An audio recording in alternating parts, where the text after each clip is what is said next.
So I want to say, first of all, hello. Hope everyone is good. Hope everyone is having a good time, had a nice Thanksgiving, hopefully a little relaxing, no crazy family stories potentially. So today what we're going to do, we're going to talk about the essential agreements that you will likely face as you go through your production, through your first project or any project really. Not all of them might apply, but I think many of them will apply in one version or another. I want to definitely voice a disclaimer. As you guys know, I'm a producer and financier. I'm not a lawyer.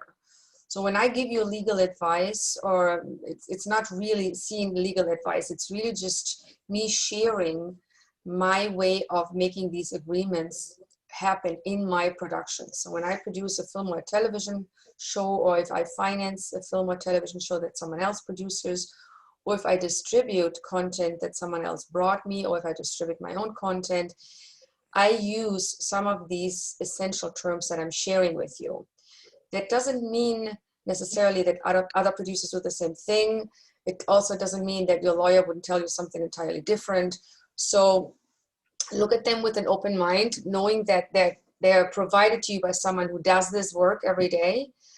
But again, I'm not a lawyer, so I'm not even allowed to give you legal advice. But I can share my experiences with you, and that's what we're doing today. So I'm going to walk you through the various agreements, the basic ones that I use on my productions, and the specific terms that I pay very close attention to because they have proven to be important to me over time, and especially when you enter into legal battle, when you find out how not protected you actually were, even with huge law firms representing you. On every project I have done, I've always had a very renowned, large law firm in Beverly Hills, and I went through a few, represent me. And there isn't really a way for, I think, any law firm to entirely protect you if you don't guide them. I mean, there are basic things that they know, anything with copyright that is, normal, or any kind of regular California law stuff, or even New York law or German law or European law, wherever you are. There are certain things that they know that is normal, but lawyers are not producers. So they sometimes don't know the intricacies that are important for a producer, especially when they involve investors financing or their own financing and want to protect it. Lawyers can answer questions only if you kind of guide them to what is essential for you and where you want to be protected in particular. So it is important to do this with a lawyer, but it's also important to know what questions to ask that lawyer and to kind of get an idea of their ways and options and solutions that they would suggest. So I'm going to try to share my screen now. So this PowerPoint broke down on me this morning. So if we experience some particular technical issues, then we'll figure it out as we go. But let me see here, screen one. Share. Oh, sorry, a second. Something's wrong here. Uno momento. Now I lost you. Share. I'm going to try to share. Do you guys see a PowerPoint on your end? Yeah. Yes. Okay, for some reason it gives me a weird thing on my end here.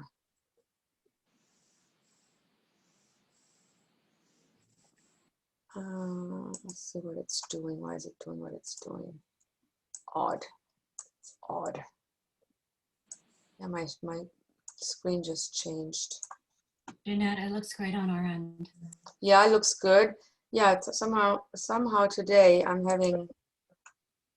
All right, so I'm not seeing the chat window right now for some reason. Let me just open that up again. All right, I see it again. Good. So I'll go through these, and then as I go through each of the agreements, you can feel free to ask questions if you like. So the first one I'd like to work with you on is, of course, and again, you've learned some of this already in the modules because we walked through some of them as we, referenced certain phases of development, certain phases of production, certain phases of financing and distribution. So some of this you've heard before, and some of it might be a little new.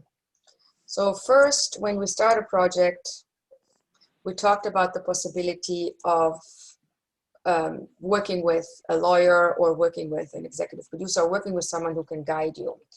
So when you hire a lawyer, first of all, they're very different many ones. Make sure that you hire someone who kind of understands what you're doing and where you feel that they kind of give you the feedback that you need when you ask them certain questions, like, you know, I have an investor, how do I protect the investor? How do I protect me in relation to the investor? I mean, there are certain things, distribution especially, there's so many little intricacies. So you should ask the lawyer what kind of other movies they have worked on to kind of see where they're at. There are various ways of working with a lawyer. You can, of course, sign a retainer agreement with them, and then they charge you based on the retainer in hours. But you can also talk to them about an overall fee that would be something you can put in the budget. There are different kinds of things that you will be working on. The one is the finance side, and then there's the distribution side, and then there's the production side. Production lawyers that just do the crew deals are usually not very expensive. They should be doing this for a very low amount of money. It could be the same person that does all the other legal work for you, but it could also be someone different. The financing and distribution sometimes need someone who's a little more specialized in that sector. To say that a production lawyer who does crew deals might not always be the lawyer that you want to use when you do your closing in the end with the banks and all the financiers and the distributors and all the parties involved. Might not be the same person you even do your distribution deals with. So have a very open conversation with the lawyer that you're choosing. If you need some recommendations, I can give you the people that I've worked with that I have good experience with. I'm happy to send that to you. So whoever wants that, I am happy to share. The lawyers that I work with are not cheap, but they're also not expensive. So they're kind of in the middle range. And I have seen them do deals where I would give them, sometimes I want a credit, sometimes I want an executive producer credit, a co-executive producer credit for a fee. And I've done that and then agreed to a flat fee for them, or they want a certain amount to do just the closing and then maybe just the production. So there are different ways to negotiate, or just a flat fee for the entire project, which is okay too. You don't necessarily need your lawyer to set up your SPV, meaning your single purpose vehicle that is the LLC that represents the rights of your project. So when you do your option agreement, in many cases, it's just you and the writer, or it's just you and the rights holder. At some point, you have to transfer those rights into your single purpose vehicle to have the rights be held by the LLC that does the entire production. And you do that to protect yourself and to ring fence yourself, to separate yourself from personal liability. So you should always have an LLC once you know your project is actually going to then do all the other agreements with the LLC and the other party. So you would start with doing the rights agreement yourself, and then you do a transfer agreement where you yourself transfer the rights into the LLC, and all other agreements are now done with the LLC. As I mentioned, the LLC does not necessarily have to, can be done by your lawyer, but doesn't have to. I use an online firm that I've done most of my companies with, and they're called InkSmart. They do everything online. And I think I've paid for most of the companies I've launched, I want to say $149, all inclusive. They also do the registered agent work for me. So if I do a movie in New Mexico, or if I want to create a company in New Mexico, or I want to create a company in Nevada, or in any other jurisdiction other than California, I need a registered agent locally that manages that company for me. And that is the service they also provide. So they don't just open up my company, but they also do the registered agency servicing. There are many companies like this. This is just the company I use. And there are others that do these registered agent / company registration services. They usually do it in, I mean, when I launch a company, it's usually done within 2-3 days. It goes fairly quickly. In California, when you do it, you can also obviously do it yourself. You can register it yourself. I just like to have the paperwork done by someone else. In California, you pay for an LLC every year $800. There are other jurisdictions where you don't pay anything, or you pay little amounts like $150, $200, just to keep the company active and to deal with local taxes. So these registered agent companies will advise you, depending on what location and jurisdiction you launch your company, what the fees would be every year, what the taxes would be every year, and how you keep it going. I like locations where even if I shoot a movie in Los Angeles, I still would likely launch my LLC in either Nevada or in New Mexico, simply because once I start sharing membership interests in my LLC, the owners of that LLC do not necessarily want to be known as owners. So if I have investors that are heavy hitter investors that they don't want people to know that they own a company, they like being involved in an LLC that does not divulge ownership information. That is the case for LLCs in New Mexico. It's also the case, I believe, in Nevada. It also has certain tax advantages for them to be in an LLC that's not located in California. That's obviously something that they can discuss with the CPA, and you can discuss with the CPA. But in general, when I start the rights and development process and put all the agreements together, I can launch a company in a jurisdiction that I'm not producing in. Now, when it comes to produce, I can just launch the physical production entity, which is another LLC, then in the local production house. So that is my project LLC is registered in a state that doesn't divulge ownership, has a low tax break. In my actual production, physical production LLC or company is placed in the region where I'm producing. Sometimes it is in the US, sometimes it is somewhere else outside the country. In essence, that means that my LLC would do a deal with the production house to render physical production services. And that also, again, offers a second layer of protection in case anything happens on the production. It doesn't go over to the entity that holds all the rights and potentially block the potential of doing distribution deals or doing any deals that are related to rights. Physical production, if it's ring fenced in its own little bubble, is then not holding me up on any other distribution or finance deals that could happen in case there's a problem with the production. In most cases, obviously there isn't, because you have ideally completion-bound companies, but it is a good separate layer to do it. And that's how I do it. So I separate my physical production work from my rights holding, trademark, finance, distribution, LLC. The membership interest that you share with your investor on an LLC would be shared from the LLC that owns the rights. And the production LLC would be the one that would then deal with all the production related elements, your signatory agreements, your likely your bond company agreement, depends on what entity they want to engage with, what the bond company could be using, the production LLC, crew deals could be using the production LLC, insurances. So there are different agreements for different LLCs depending on what their work is. We talked about the importance of securing the rights of any project you work on. And it doesn't matter if it's a basic idea on a piece of paper that you come up with someone else, or you just yourself. If you come up with an idea and you write it down on a piece of paper, I always recommend you register it firstly with the WGA. Once you have more work done, maybe you've written a little treatment, you would then register it also with the Copyright Office. And you add to that registration. In the first instance, it might just be an idea paper. In the second instance, it might be a treatment.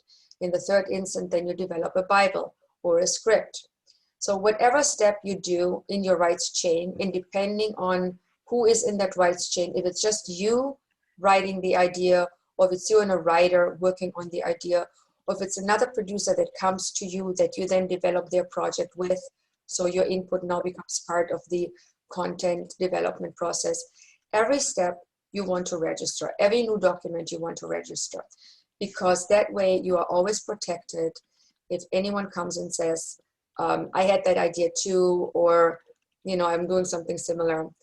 I mean, it doesn't protect you from someone suing you or you suing someone else. There isn't anything that can protect you from being sued or having a lawsuit, dealing with a lawsuit. There isn't.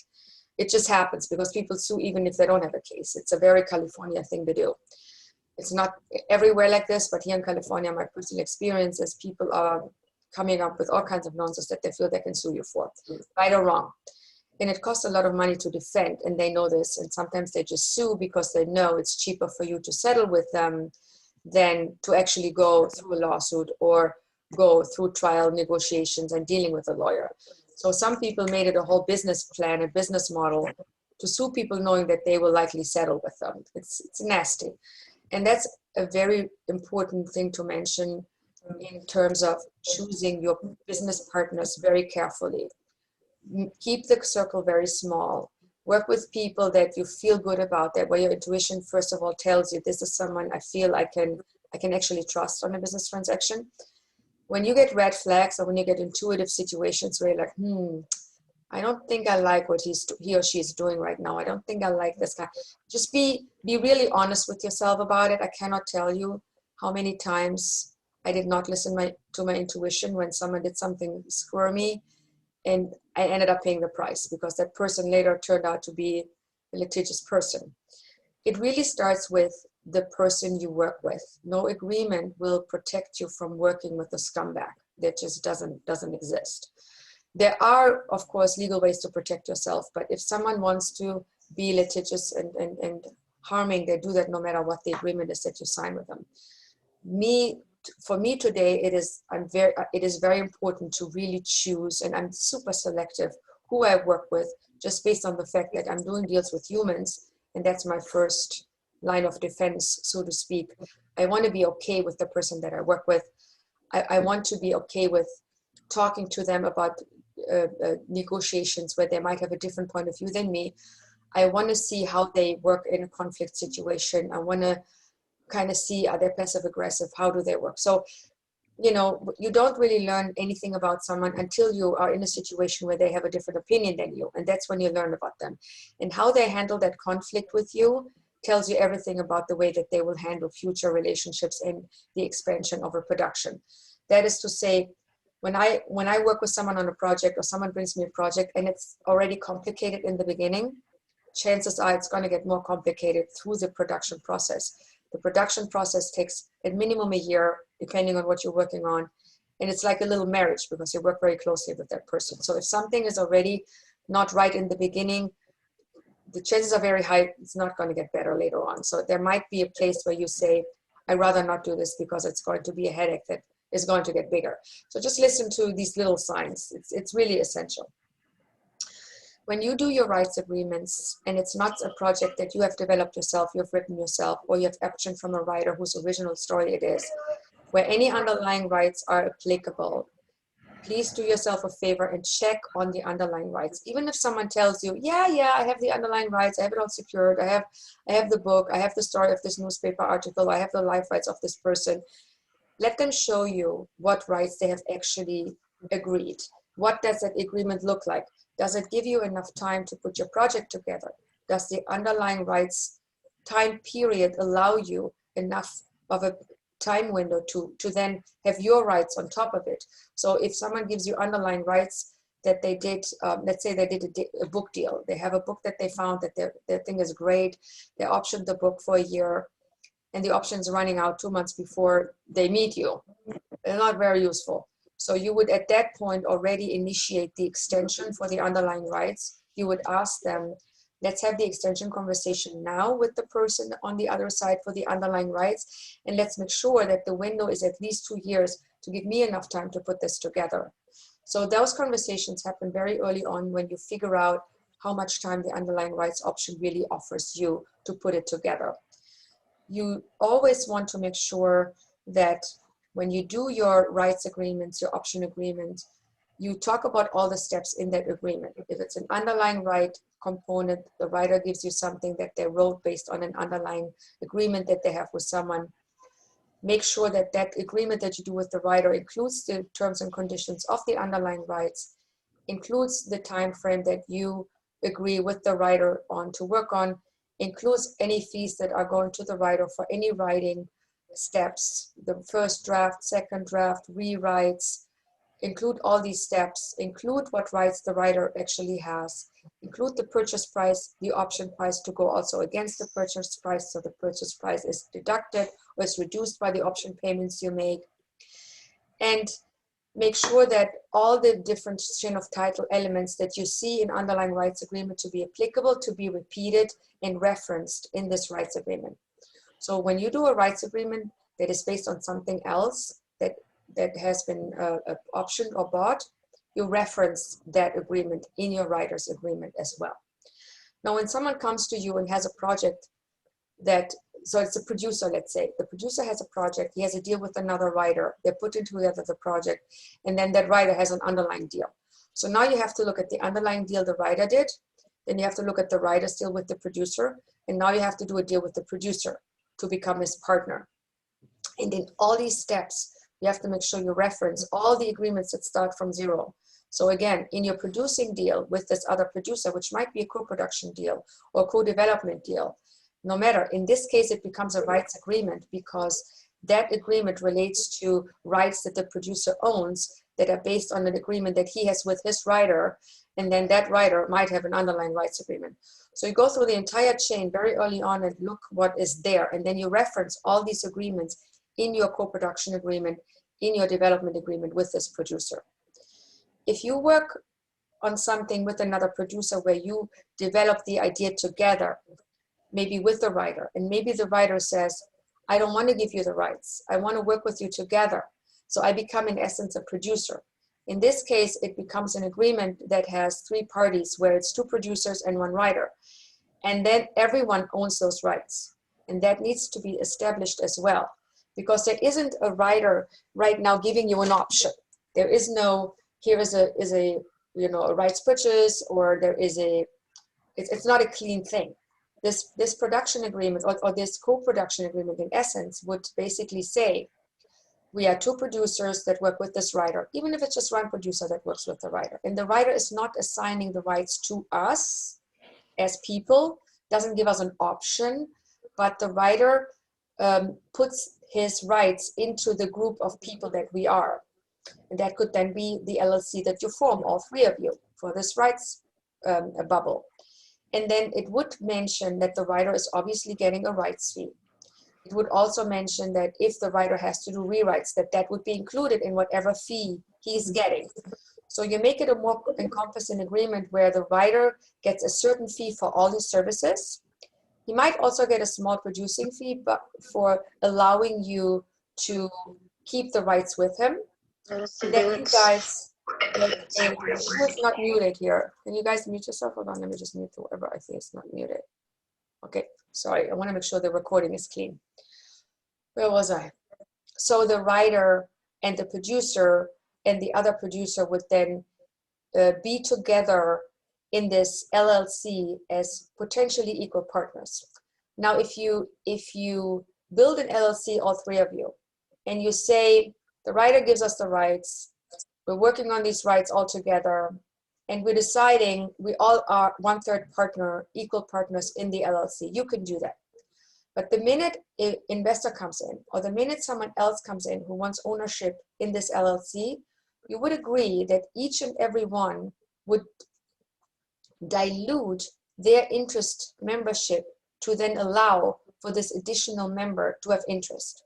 Which means that if a fourth person comes in, everyone kind of drops to 25%. If a fifth person comes in, everyone drops to 20%. So when you do the operating agreement for this LLC, you need to allow for diluting components, because otherwise what can happen is the writer says, yeah, you know, I had 30% when we started. I'm not sharing that 30%. I don't care what you guys do. You can share your rights, your interests. I'm not sharing mine.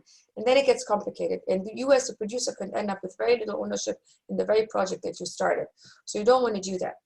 The other thing you need to think about is, in that situation where the writer does not give you the rights and becomes a partner with you, what value does that have for you? Is it really worth an equal interest ownership of the producer ownership? Maybe it's less. Maybe the writer membership interest should only be 5%, maybe only 10. This is a conversation you have to have early on, because as a producer, you carry a lot of the responsibility and you have to do a lot of work. As a writer, They write the script. Of course, it's important, but it's in the big scheme of things, it's a lesser, less encompassed position and work development component than the producer who has to put everything else together, not just the script. You have to work on the script as a producer. You have to make it right. You have to make everyone else love the script. You have to direct the changes. You have to work with the actors and the director to then direct the changes. So it's a lot of stuff that producers do where writers execute notes, and their work is maybe not as valued, as high valued as the work of a producer. So in a situation where you have two producers and a writer, I would say it's absolutely okay to say, you, the writer, hold maybe somewhere 5 to 10% of interest memberships, and we, the producers, hold the balance, and we share the balance if it's two producers. If it's one producer, the producer holds the rest, because the producer has to share some other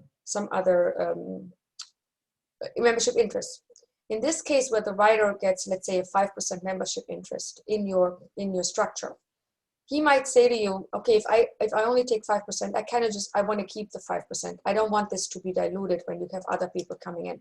And that's an okay comment to make, and that's an okay deal to agree to. But because you're already in the beginning, put the writer in a bubble where his work is valued at a certain level, which is kind of the normal industry standard value. So these are the things to think about when you put these various rights agreements together. There are also rights agreements where the underlying rights person, let's say you have an author you work with, and the author, you know the author, they did a book and you like the book, and the author says, you know, I don't want to give you the rights. I want to produce with you. I want to put my rights in the production company with you. That's a similar structure here. The underlying rights person that bought the book now becomes a partner, not giving you rights, but allowing you to use their rights to make the movie. So the deal with you and the book owner in this case would be similar to what I just described, what you would do with the writer. So the value here is, sorry to say, I mean, maybe the underlying rights person says, well, I want to have 50%. You have to kind of let them know that the rights, while they are valuable, are underlying rights. We have to still take those rights and get a writer to write it, get someone else to buy it, get someone to develop it, get a director in to work on it. So don't be shy to say to someone who maybe has a successful book that you want to produce, to say to them, your interest membership, I can really only give you like 5 or 10% because I have to do all the other things and I have to finance it. And the people that give me the money for it will likely want to own ownership in the IP as well. So those are the things to think about if it's not a clean cut, I option the rights for the book scenario. Do you guys have any questions on this? Okay, let's move to the next one. When we talk about co-production agreements, there are a vast potential of very many possibilities for co-production agreements. We have learned about the situation where the co-producer that you are doing a deal with is someone who is located in a jurisdiction that is outside of the US and you want to apply for local subsidies. So again, our example is the one that I deal with every day. I do a lot of co-productions with Germany. If I not use my company in Germany, maybe I use another co-producer there because I want them to do all the paperwork and the headache with the subsidies. I don't want to deal with it. So I need to, whenever I do a production in Europe, I have to have a local co-producer because the local co-producer will do all the running around and doing all the subsidy applications for me and working with the local authorities to optimize whatever money I can get out of this and other regions that we might be shooting in. So my local co-producer that's in Germany would also handle maybe the deal that I would do with Belgium or the deal that I would do with Spain, or would tell me who do we need to go to in Spain. So they do a little more work, but they're basically located in the jurisdiction that I'm shooting in, which helps me to get an optimum number of subsidies awarded to me that I don't have to repay. It also helps me in what is called the point system in Europe. In France, we have a system that will allocate subsidies and monies to a production subject to a point system that has been fulfilled. Similar in Canada when you do Canadian content. It will say, is there a European producer on this? Is the director European? Is the writer European? Is the crew European? And every aspect awards points. So if you have an American director on a European production, you lose some points. If you have an American DP and a European director, you lose points in the department of director of photography. If you have a American set designer that you bring over, you lose points there. So every crew member has its own points within that point system. And the more people you can use, to make a long story short, that are local, the more money you can get, the more points you will fulfill. That's really what it all comes down to. And it makes a lot of sense to have all that done by a local co-producer. They know their crews, they know who they want to hire, they know what they want, and they can optimize this for you. So that's a very regular co-production agreement. Now what happens in that co-production agreement is many times you have to assign the rights that the rights holding LLC is holding, the rights to the project, to the local co-producer in order for them to be able to raise these funds for you. You want to make sure that when you do that, you only allocate those rights and transfer those rights to a very limited amount of time. And it changes with any jurisdiction that you're in. If you do it in Germany, it's a few years. If you do it in Spain, it might just be for the period of the production. There are very different, and these laws change too. So figure out, when you do your production in a European territory, in any other territory outside of the US, how long you have to give the rights to the local co-producer, and have a clause in there that rewards the rights back to you once that period has been reached, once the termination occurs. Because you don't want to be in a situation where you're forgetting to have the rights be transferred back to you, because then all the power is with the co-producer and you lose all rights. You also don't want to forget that you are responsible for this rights bubble to your investors. So you have to have these rights back in order to do all the distribution agreements. So figure out how long this term would be, and then make sure that the rights reversal component is mentioned in that agreement, in your co-production agreement. The way you pay a co-producer is, when you do a deal that I just described, would be that you give them a fee that's related to the money that they're actually raising, because that translates directly to the value that they have for you. If they say to you, and many come and say, you know what, I think I can get you $5 million for a $10 million movie. And you say, okay, that's great. And then you say, well, how do we do this? Whatever money actually shows up in the end of all the running around and doing subsidies, whatever that amount is, I'll give you 5% of that. So whatever that number is, I'll give you 5%. And then on back end, they usually want some kind of a back end situation. I have shared as high as 50% of my personal backend. When I say my personal backend, that is my personal backend as Jeanette Milio. That is not the backend Align Cinema holds. That's not the backend the LLC holds. It's just my personal backend, because I, as a producer, I also have an agreement with my own LLC to what I get. What am I getting? I'm getting a producer fee as a producer, and I'm getting some backend. What is that? So you yourself hold a backend as a producer, and that amount of backend profit participation, that amount of basically, points in the end, is for you to share with people if you want to. So what I have done, worst case scenario, I shared my share equally with my producing partner in Germany or France or Italy or wherever I shoot, and say, whatever I get, you get 50% off. But I'm very specific in saying, whatever I get. Not what Align Cinema, my company, gets, because Align Cinema might be the financier. They might have a whole different rights component, different backend situation. So you can only share what you actually get. So when you have your LLC, the LLC gets a certain amount of backend, and then you have a deal with your own LLC to make your own backend situation, and that is what you're sharing. So be very specific what you're sharing in. You can also just agree to a backend number and say, you know what, you're doing the co-production in Germany, you're responsible for about 1/3 of the budget that comes out of there. I'm going to give you 5% backend, the end. You can also just do that. But whatever it is, specify it specifically in this co-production agreement. The other thing you want to specify is that they have no approval rights. Even though you transfer the rights of the project over to them, which theoretically would give them approval rights over anything that's happening, you specify in this agreement that, yes, I'm transferring my rights over to you for the period of time I need to in order for you to get me subsidies. But this is not allowing you to do any approvals over anything financial, distribution, or creative. You make a specific sentence in there to say, the co-producer has no approval rights related to this project, 0. You make it very specific. And if you want to be more specific, you even say the co-producer has no approval rights in relation to the financial components, distribution components, or creative components and related agreements of this project. Because you don't want them to start, doing all kinds of deals that you don't know about. Theoretically, they could because they have the rights to the project. So you want to nip that in the bud immediately and say no approval rights whatsoever. And you specify specifically to say that you hold all the approval rights. So not only are you telling him he doesn't own any, you also put in there that you have them all. So you say in there, you, the producer, control any and all rights related to the financing, production, and distribution of this project.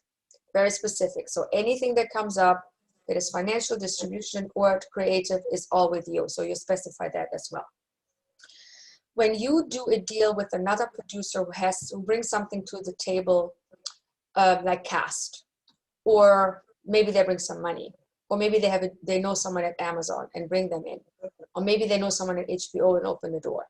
Whatever they do for you that gets you a project a step further, that has value for you, you do a deal with. So you basically say, hey, co-producer, thank you for introducing me to Netflix. I think that's great. If there is a deal, if a deal with Netflix occurs, you get this amount of money from whatever money I get from Netflix. So you make it always related to something that they do. That means if someone comes to you and says, oh, you want Halle Berry in your movie? Yeah, happens to be a friend of mine. I'm happy to show her the script and I'm happy to introduce it. That agreement would then say, dear co-producer, you would introduce this project to Halle Berry, and in the event Halle Berry attaches, you get this producing fee and maybe these points in the end. So if they help you with casting, you specify that. If they help you with physical production, you specify that. If they help you with development, maybe they know someone that has rights to something that you want, they help you with that. Whatever they do in this case, you specify that role and the remuneration associated to it and the approval rights associated to it. So to say that if the Halle Berry friend gives it to Halle Berry, but Halle Berry doesn't attach, that means that this agreement is null and void, and you need to put that in there. You need to say this agreement is only valid if Halle Berry attaches and if she stays attached, because what can happen is she attaches today and 3 weeks later she changes her mind. You don't know. So you need to be very specific about what that attachment means. So just keep in mind that if you do a co-production agreement with a producer that helps you put a project together, that you relate the co-production agreement or the terms to specifically what they're doing with and for you. Executive producers agreements could be agreements with people that help you get your project off the ground, because they might have a name that you want to attach to the project so that more doors open. But it could also be a financier, and it could also be a distributor, because these people, financiers, distributors, and people that help you get your project together with their name associated, all happen to have or often hold an executive producer credit. Again, you want to specify their role and what they're getting for it. And you also want to specify their limited approval. If it's a financier that is the executive producer, his approval is limited to whatever the finance agreement would dictate.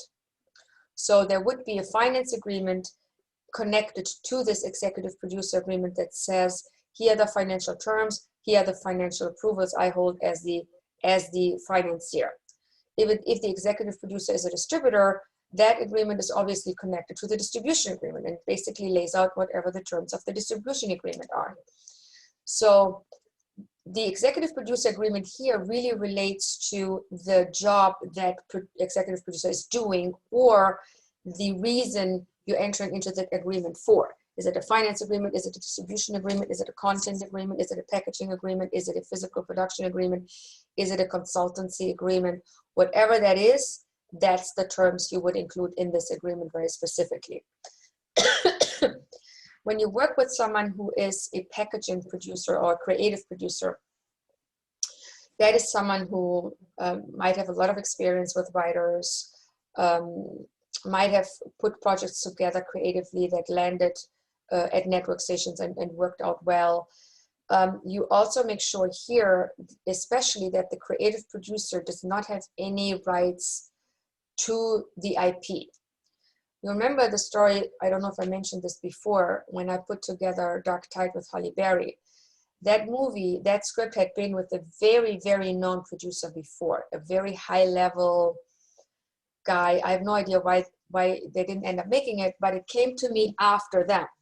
And this producer, as I was closing, called the bond company and said, I had that script too, and I put input in that script, even if it's 3 lines.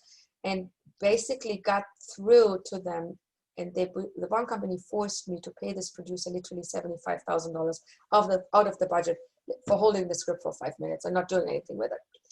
So whenever you have a producer who is involved in the development, you have to have them sign a waiver that they will not hold any rights in the rights, so that you are clean and clear in your chain of title. This goes for anyone who offers ideas. If it's the wife of the writer that you're working with, the situation I have right now, where the wife of the writer I'm working with on a TV show is actually a published author, and she's actually pretty good, and her ideas are actually usable.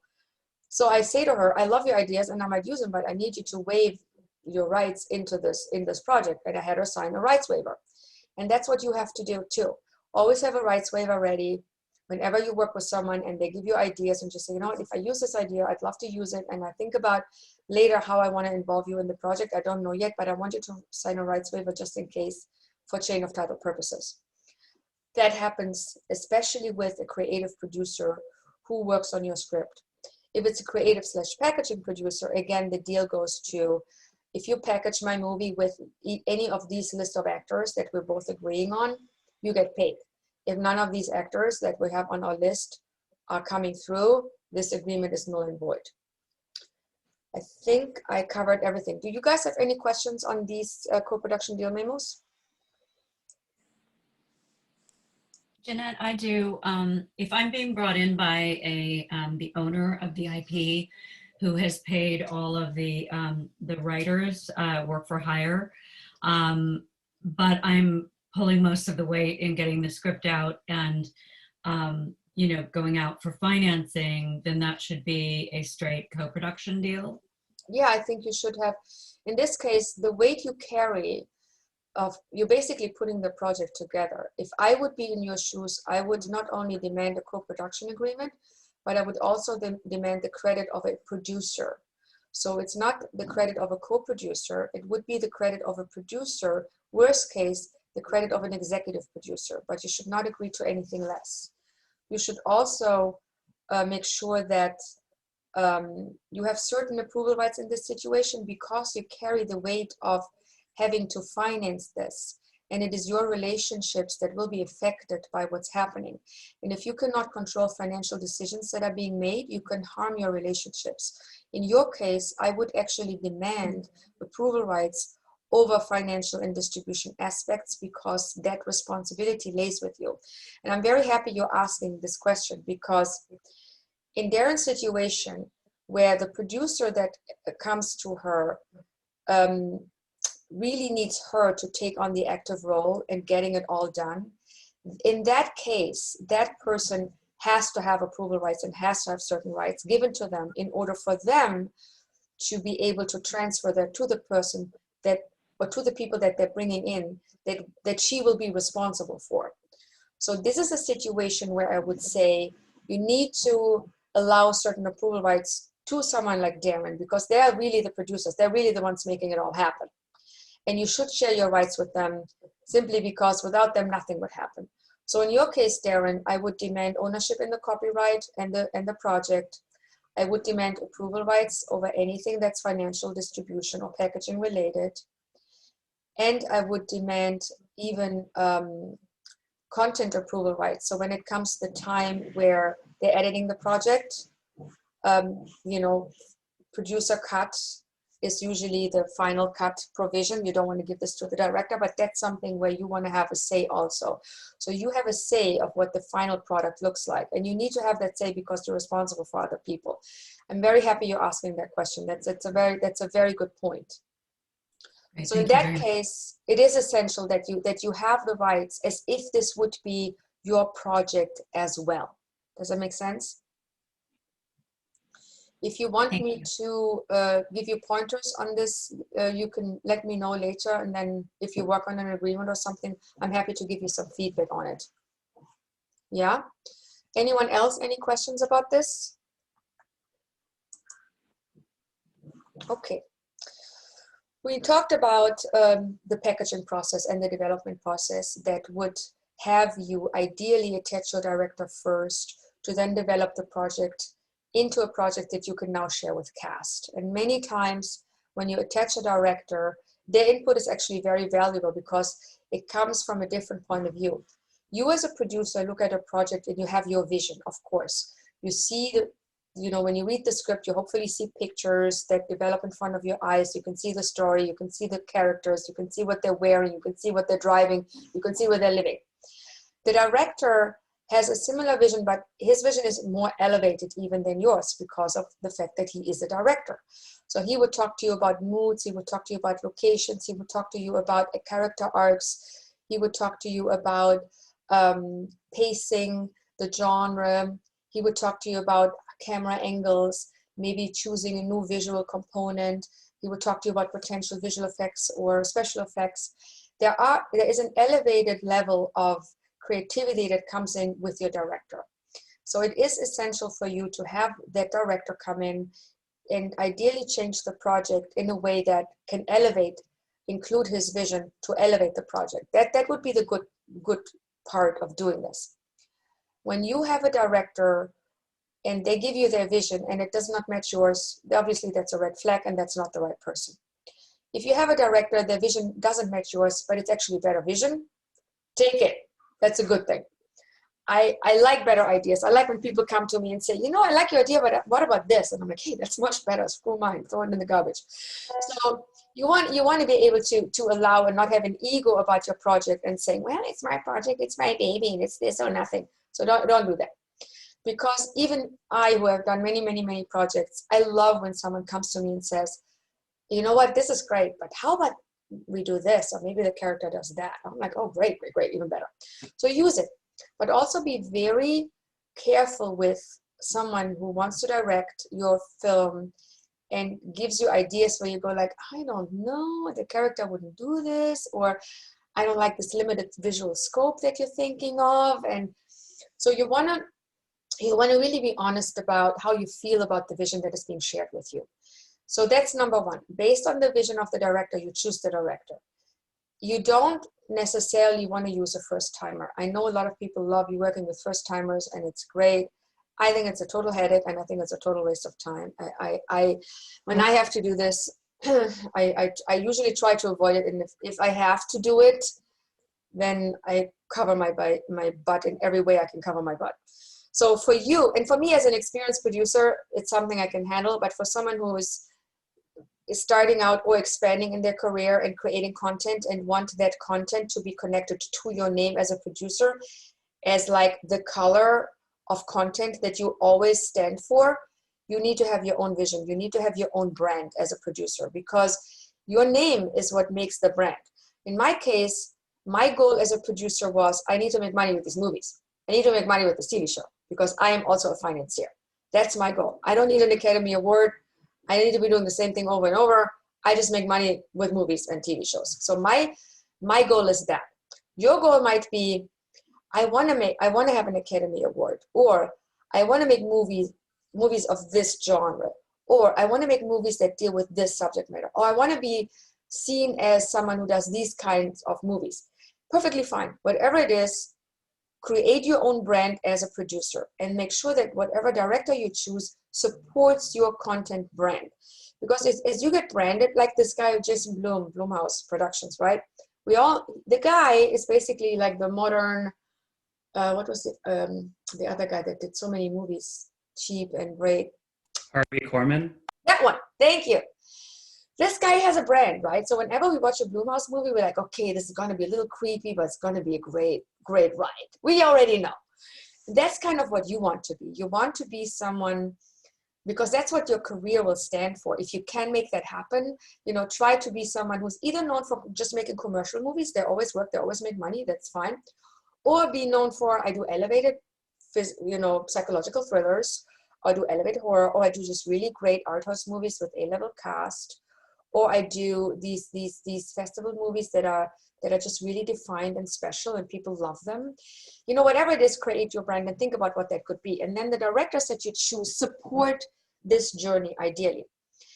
And when you choose a director and you have now someone who is in your content corner, you also need to be a little careful in the event. Now, let's make sure it's not a first timer. That would help. But you also want to be careful in the event that the cast you're choosing is okay with this director as well. So sometimes when you choose a director who is not a first timer, who has done a lot of movies, cast might not like that either.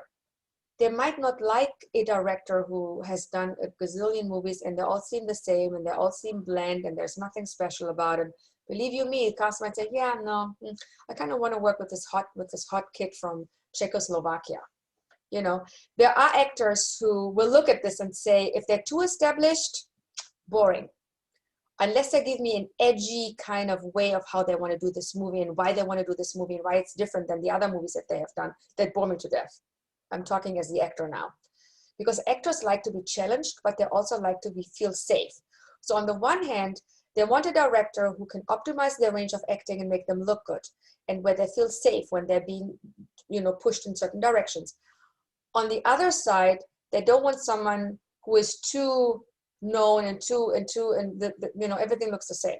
So you need to actually find someone who is able to be edgy enough and interesting enough for the actor and can push them either through their vision or through who they are or through the content that they have done.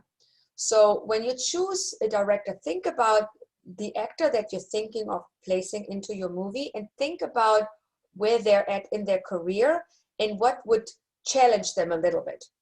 So casting a talent outside of their usual bubble that they use to be seen in is actually not a bad idea.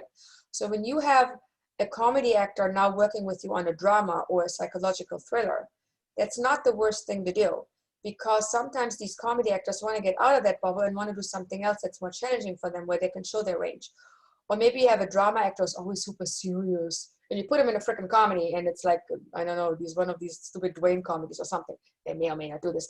But I'm just giving you an example of actors that I have worked with who really like a challenge, who really want to show their range by doing something they haven't done before. Or when you have these pretty actresses, you know, you ugly them up. They love being uglied up and they love to climb things. So give them physical things to do and make them ugly duckling become pretty or whatnot scenarios. So there are things where you have to just think like the actor that you would choose, read up on them, where are they in their career, what would they like, and then you go there. And the director kind of needs to be in line with this kind of thinking. The director agreement would, however, and we've learned this before, include a section where if the actor that you want and that you will be able to attach together does not want the director, you have the right to let the director go. Because in the end of the day, depending on what actor it is, when it's a high-level actor, in many cases, the actor is more important for a project to get made than the director. It's sad, but it is true. It really obviously depends on the director. I mean, if we have, you know, Soderbergh and high-level directors, obviously this conversation goes a whole different way. I mean, it's logical. Whoever has the highest value for the valuation of your project is the person you want to focus on keeping. But you don't know who that is when you start out, do you? So you want to have the option to change your agreements in case you need to get rid of one or the other. So just keep that in mind when you do your pay or play offers and when you do your engagement letters with the directors and the cast. Any agreement that you do should have a provision that it is subject to the completion on closing. For the actors, it's important because actors have to undergo health tests, they have to undergo drug tests, they have to undergo certain tests that the bond company will require in order to insure them. If the bond company finds out they're taking drugs, or they're not reliable, or they're whatever the health situation is, they might not be fit for the role that you're choosing them for, they will not insure them, and then this whole conversation is over. For the director, it's similarly, they need to be physically fit. They also need to have a track record of movies where they didn't go over budget every time. The bond company is very sensitive to people that spend too much money. So the director and the actor have to be bondable, and that needs to be something in the agreement. You need to put every agreement subject to completion bond insurance approval. Every agreement needs to have that.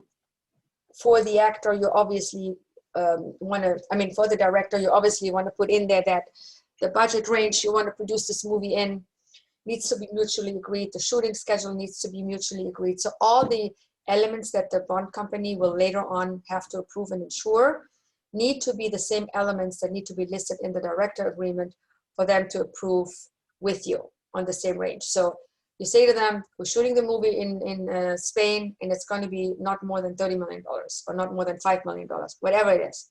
You put that in there. We're not going to shoot longer than 28 shooting days. You put that in there. What else would you put in there? Obviously, bond company completion bond, any special conditions. We're shooting this movie under the application of certain subsidies, local subsidies, and therefore a majority of the crew has to be European. You put that in there. When you come, director, to the location, you can bring your girlfriend or wife once, not 5 times back and forth. Perks need to be defined. You put in there that for the director will not have final cut, and you can actually put in a sentence that says that you are adhering to DGA, Directors Guild of America, rules and regulations, which is good. It protects you, but it also protects the director, that you're not giving them some screamy terms in a director deal that that are not industry standard. So if you put in there, even if the director is not DGA, that you will adhere to DGA rules and guidelines, that means that he gets his director cut. That means that he gets a recut after you do your producer cut. It means that he has certain rights for comments, but he does not have final cut. It means that he has to support, obviously, the film marketing purposes. There are certain things that are within the DGA regulations that protect you as a producer and also protect him. So don't be shy to put in a sentence that says, even though we're not producing this movie under the DGA, we are applying in this agreement DGA rules and regulations. So that way you're covered for a lot of things.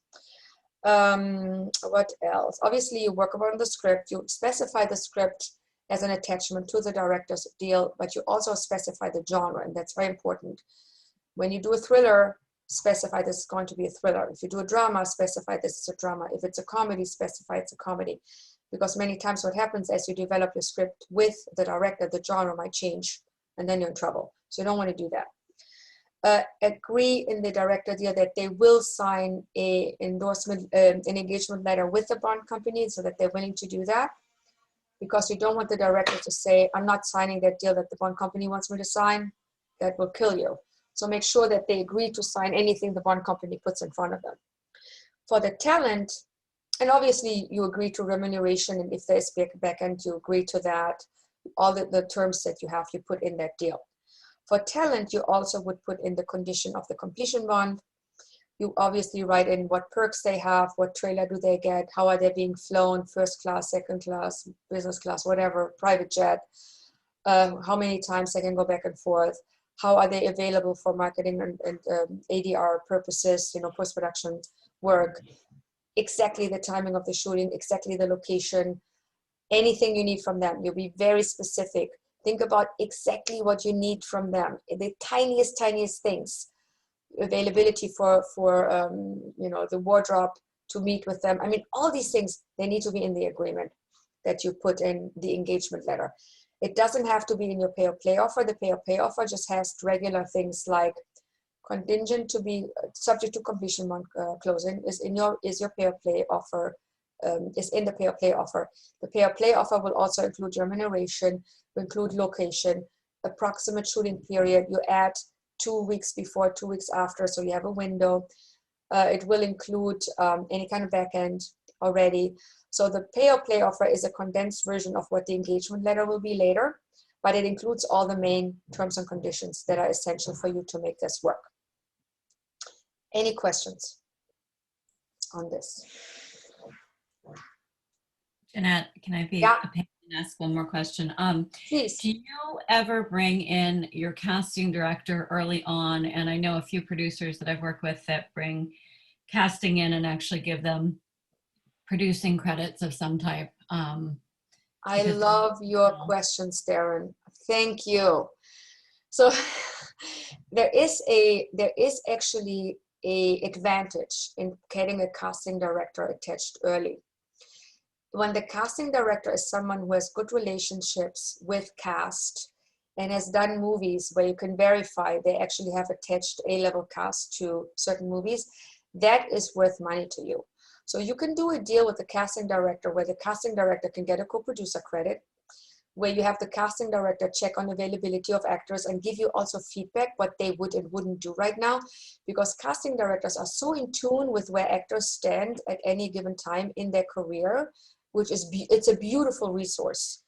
I would start doing that early on. It might cost you a little money during the development phase, but it's worth every penny if it's a good casting director.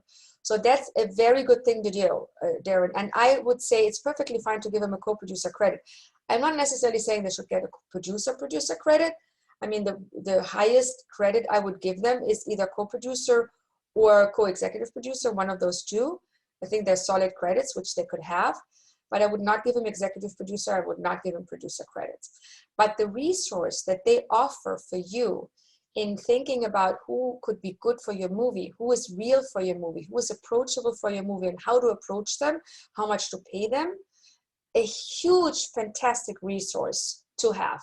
So everyone should be okay with paying a casting director a little bit of a retainer, get them going, and then have a nice fee in the budget and make them feel responsible for the project by making him also a co-producer. It's a great, great point. Thank you, Darren. Awesome, thank you. Anyone else has questions about this? No? Gut. Weiter. Let's talk about some distribution agreements. As you know, we talked about the various ways of distributing your film or television, of your film or television project. Let's talk about film first. If we talk about domestic and we talk about international, there are different ways to skin a cat, and the agreement that you enter into would obviously reflect that. The thing we've learned about early on is that you want to have a very early conversation with the sales agent who you have researched early on to see that they are doing similar projects in the similar budget range of the project that you're working on with similar cast. So you are talking to them about your project that you are about to put together, where you have attached a little bit of money already, and you would like them to give you sales estimates and let you know what suggestions they would have in relation to the cast you're envisioning on attaching, and the director you may have attached already or are envisioning to attach. The key phrase with any sales agent is, I'm putting this together and already have some money attached. Could be your own money as you pay $10 to the person that gave you the rights. You're not lying then. Important is you're not lying. Don't lie to anyone. But it is okay to, you know, be suggestive, for lack of a better word. Because the sales agent doesn't want to waste their time. If you go there and you say, I have the script under my arm, and I may or may not attach this person, I may or may not this way, I may use this or this budget, I don't really know. It's a waste of time for them. You have to put a nice package together, like your business plan that you're learning about, and you have a plan, you have a game plan, and you have started in paying some option monies yourself, so you have invested yourself in this and you're not starting from scratch. That's an okay time to create a connection with a sales agent. Talk to many of them, talk to like at least 5. And these 5 sales agents would give you a range. They don't have to necessarily issue detailed sales estimates yet, but they can tell you, for this movie with this cast that you're thinking, I can probably get you about 60% of the budget back, or 65.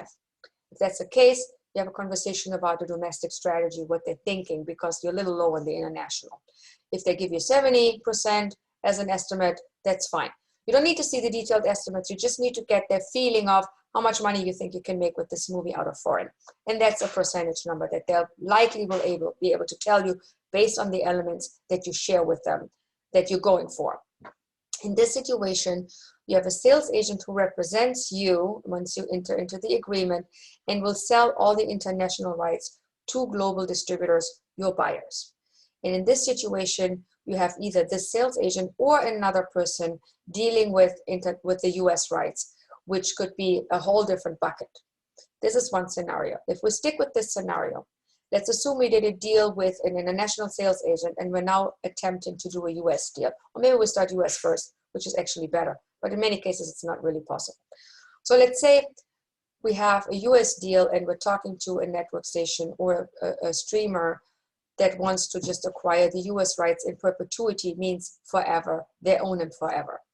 In that case, you gave away the US rights forever, they're gone, and it's a regular distribution deal. It basically says, I, Netflix, am buying the rights for movie XYZ in perpetuity, and I own the US and all the related revenues. Gone. And I'll pay you a minimum advance. I may pay you a license fee of $2 million. You're not going to get anything more. That's a regular distribution deal where they pay you one fee and you don't get anything. The other thing that can happen in the US is you do a deal with, let's say, Lionsgate. And they're not sure yet if they want to release the movie or not. They want to see what it is. And they say to you, we'll give you a minimum guarantee of $2 million and we're going to buy the US for 5 years. That's a regular, normal distribution deal. So you sign. That deal would also include something where it says, we're going to give you an advance of $3 million, whatever the advance fee is. We're not sure yet if we release the movie or not, but if we release the movie and we have overages, we'll give you a revenue share of the overages. That is as follows.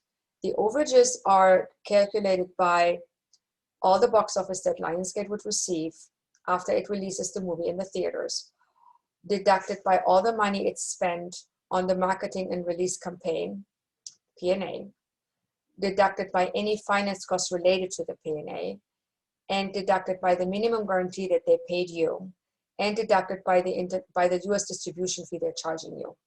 So all these things are deducted, and then you come to a number, and that's adjusted gross number, would then be subject to a revenue split. And in many cases, that revenue split is 50-50 between you and Lionsgate in this case, or maybe it's 65 to Lionsgate and 35 to you, but it is an overage revenue share number. There's another scenario as a rev share.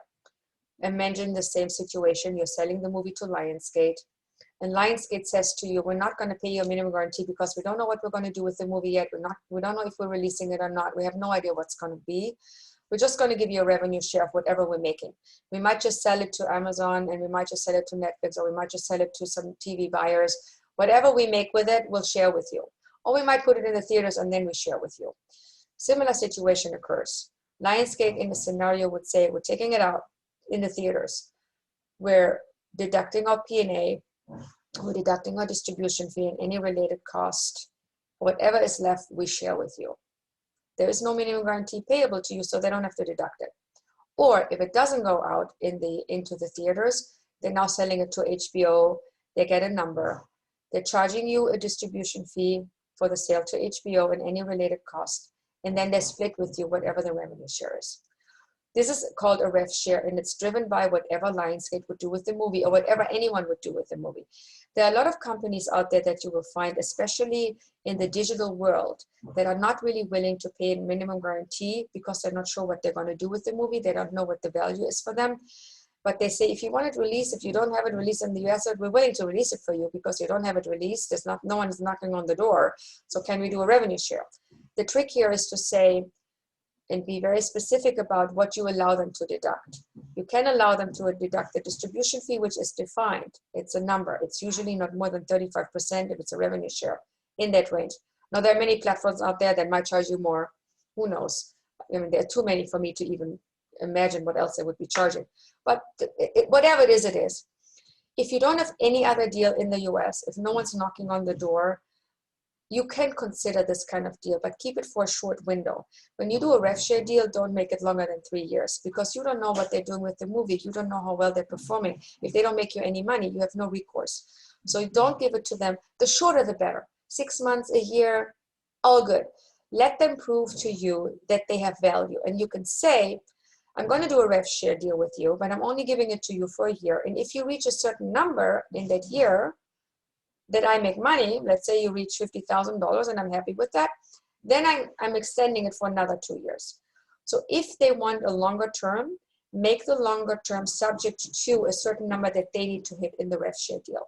You need to make sure that whoever you do a rev share deal with is on track and doing something with your movie and just doesn't buy the movie to have it in their bucket to show, oh, look up all the rights we own and then sell the library. That has no interest to you. You want your movie and your project to be attended to in the best way possible. And the only way to do that is to have them put in a milestone for a rev share deal. Now, if we go back to the international, the same applies here. The sales agency deal you do was probably going to be somewhere between 5 to 15 years. You also here want to put milestones and a performance clause. We talked about this in the module. So you would agree with your sales agent to hit whatever the minimal sales estimate projection they gave you to hit that number at a certain time. So you can put a deal in where it says, dear sales agent, you own my movie for 15 years. In the first year, I'd like you to hit 50% of your projected numbers. Or maybe in the first 9 months, I'd like you to hit 50% of your projected number as a take. The next 3 months, I want you to hit the balance, so we have all the take numbers.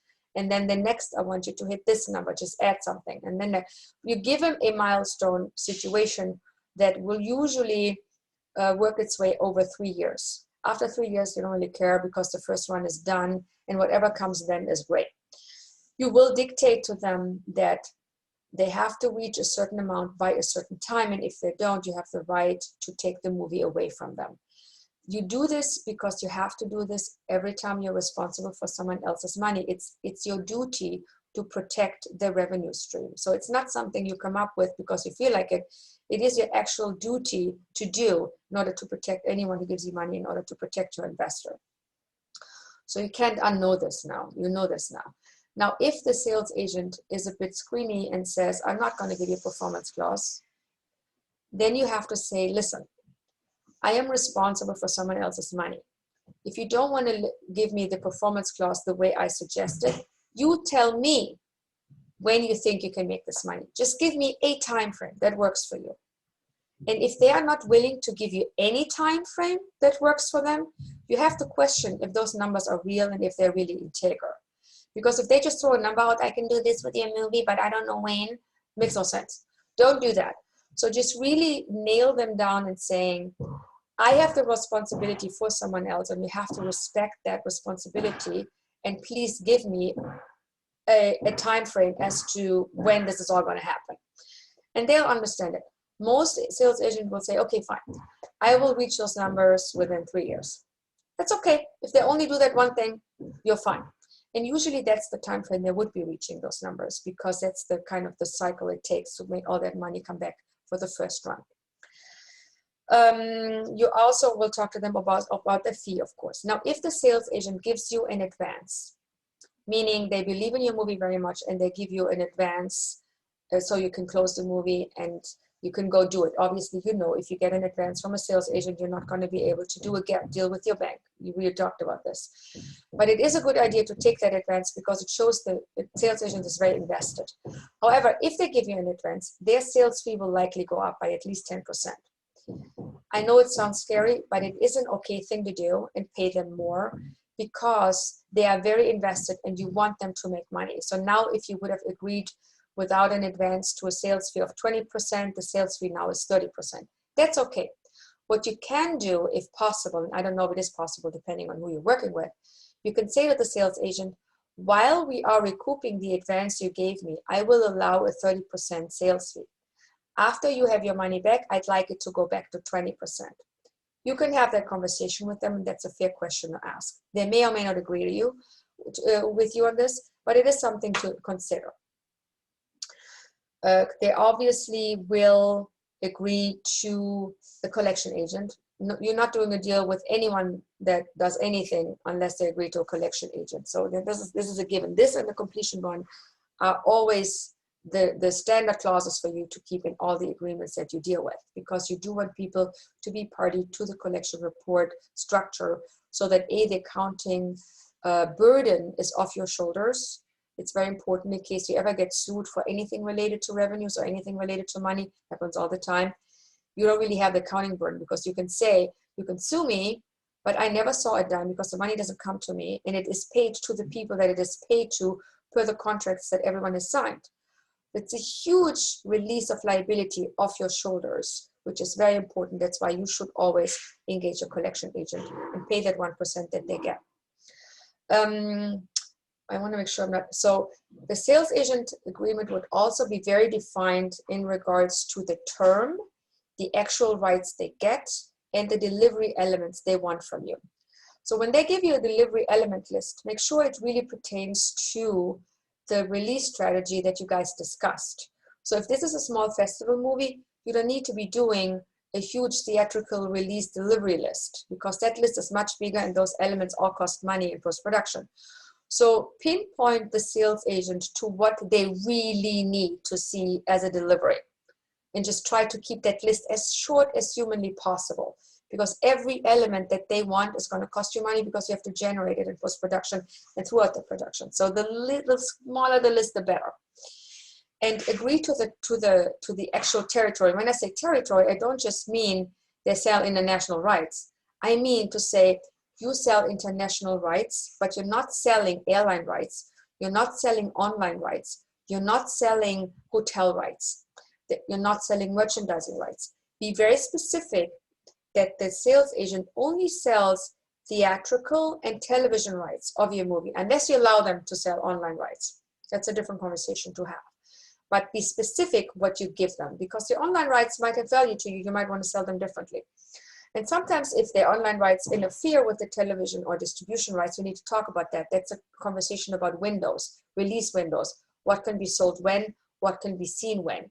So if you keep a certain right, like the online rights, you would also agree to not selling or not allowing whoever does the online distribution to occur before theatrical and television has happened. So those conversations can be had. But you can also give him the online rights if he has relationships in the online platform world. But be specific about the rights and the term. The term means the time that you give them the movie for. We talked a little bit about rev share distribution. You need to always be very specific about audit clauses. So when you do a rev share deal, especially if it's just a rev share deal, put in a clause that allows you to audit the distribution partner. That will keep them on their toes. And put a clause in that says, if the audit amount, if we do an audit and the difference is more than 5%, the person who did it wrong needs to pay all the auditing fees, because auditing is expensive. So if you find that they actually made more money than they reported to you, and the difference is more than 5%, they should be paying for your audit. That's a little thing you want to put in every agreement that you do with the distributor. Doesn't matter if it's a deal with the studio, like our Lionsgate example. Doesn't matter if it's a deal with a network station. Doesn't matter if it's a deal with a platform. Doesn't matter if it's a deal with any rev share distributor. You always want to put an auditing clause in there, allowing you a 5% wiggle room, and that when the difference is more than 5%, that they have to pay the auditing fee. Any questions about this? Okay, let's go to our investors. There are different kinds of investors, obviously. You have an investor that is an equity investor but really wants to give you a loan. Doesn't want to be equity, it wants to be a loan. Happens all the time. The equity investor says to you, I have a bunch of money lying around, I want to give you $1 million, but I want to recoup in first position. And I want it to be dealt with as equity, and I don't want anyone in front of me. What that means is you can't have a bank loan, you can't have a mezzanine loan, you can't have anyone in front of you, and this guy recoups first no matter what. If you have someone like that, you need to understand that they have to give you enough money to be making the movie, because otherwise you're screwed. In this kind of a situation, the equity should be 50%, because you're going to need that amount in order to make this thing happen. And then you can do some, pre-sales 30%, and then you have some tax credits to cover the other 50%. but this investor will be okay on a profit profiling risk structuring component. That's a long word. What I want to say is they will be okay risk-wise if they give you 50%, because there's no bank recouping in front of them. There's no one else there. They get paid right away. Maybe the sales agent recoups their sales agency fee and the collection agent, but no one else is there. That's an okay thing to do. If you do that, let's imagine, you need to also make sure that the equity investor or investor, call it what you want to call it, agrees that the production costs have to be recouped before they make any money. Production and distribution costs have to be recouped. So even if they insist on first position, you need to insist on production and distribution costs being repaid before they see anything. And here's why that's important. Let's say, for example, you make your movie for $1 million, it's great. But a lot of people agree to defer their fees in order to make this movie happen. The fees that they have deferred are in essence production costs that you didn't have to pay because you're paying them later. That's why they're deferred. But these production costs are production costs. And these deferment people need to be paid before you pay your investor back in this kind of a situation. So you need to make sure that your investor agreements allows you to pay back deferments as long as they are production costs that you have deferred. Because the equity investor will agree to a budget. And the budget you give them will be the full budget without the deferments. So you're not going to give them a budget where you show them all the money that you're deferring. You're giving them the actual production budget. And as you do deferment deals, that's really up to you, because that's how you're financially structuring your movie. They will see a full budget. Budget is $2 million. And it's a range up to, let's say, up to $2 million. And you ended up spending 1.8 and $800,000 were deferred, right? The guy gives you $1 million. Okay, great. You actually got the money to make the movie. Hallelujah. 800,000 were deferred. So what happens is 1.8 million comes in, you keep it, you pay your people. Another money comes in, you pay the collection agent. Another money comes in, you pay your sales agent. And now you start paying your investor back. You're paying your investor the 50%, and then you're paying your investor the premium of usually 20%. And then profit split between you and the investor, whatever you agree. In this case, it would likely be 25% profits to the investor, 75% profits to you. This is an okay deal to do. In this situation, the approval rights for the investor are as follows. They can only approve material changes. Material changes means you're changing the actor that you said you would put in the movie. You're changing the genre that you said you would be producing. You're changing the budget to a different number that might be higher.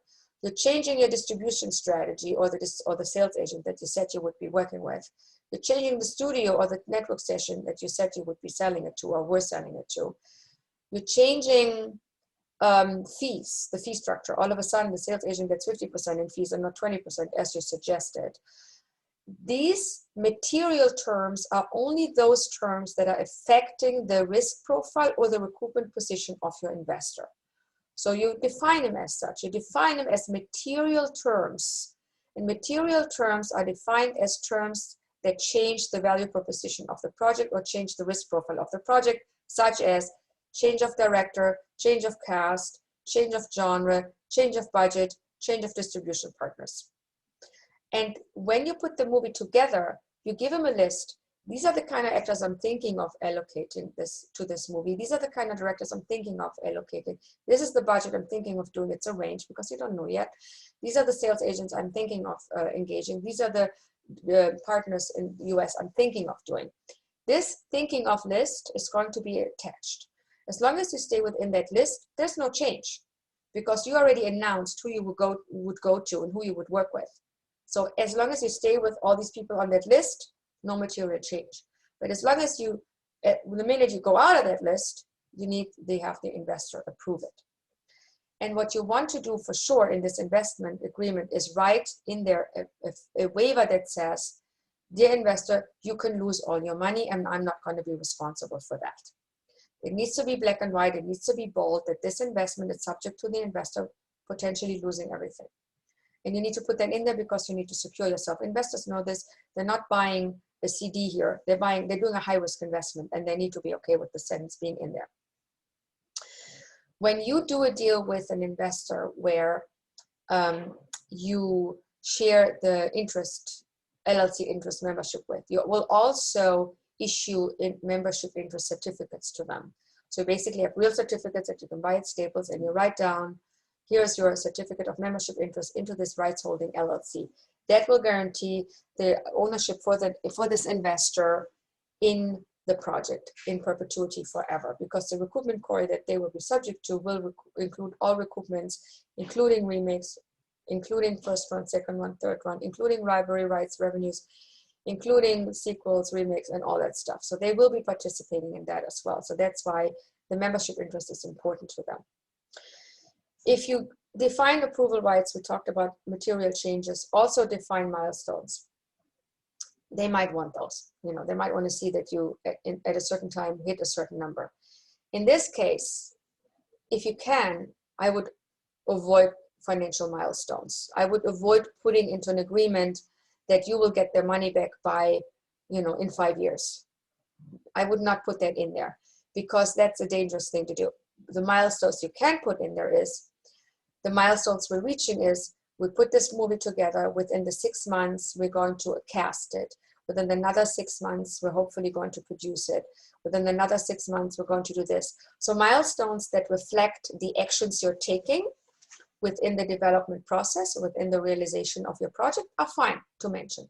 Financial milestones, I would try to avoid. If someone pushes you for that, you have to remind them that you can verbally say, well, usually it takes about 3 years, could be less, could be more, but I really don't want to put that in writing, because it's the movie industry. No one really knows. I mean, I'll give you a cash flow plan because it's in my business plan, but it's a suggestion. It's what I think it could be, but you don't really want to put it in an agreement.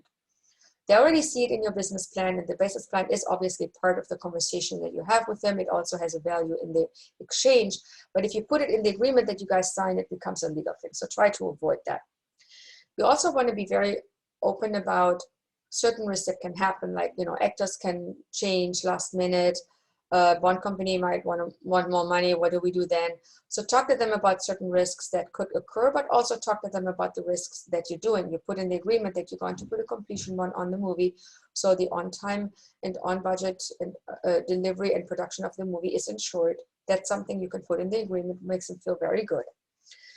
When you have an investor who, let's say, only invests 30%, right? What we have learned, 30 to 35%. You have a bank in front of you. Maybe you have a mezzanine lender.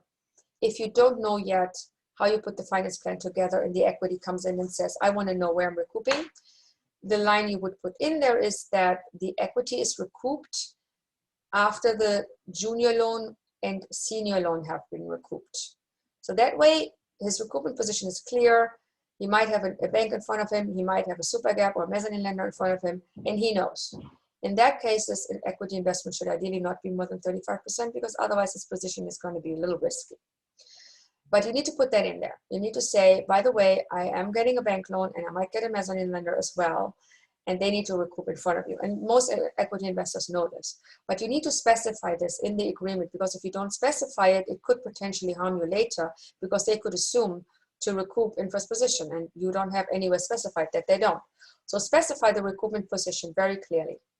Another option you can do for this kind of scenario where they recoup behind a bank and behind a mezzanine lender is that you say, I'm going to have a conversation with my bank early on to see if there are certain ring-fence territories that I can take out of the collateral that I'm giving the bank, and I will allocate those to you.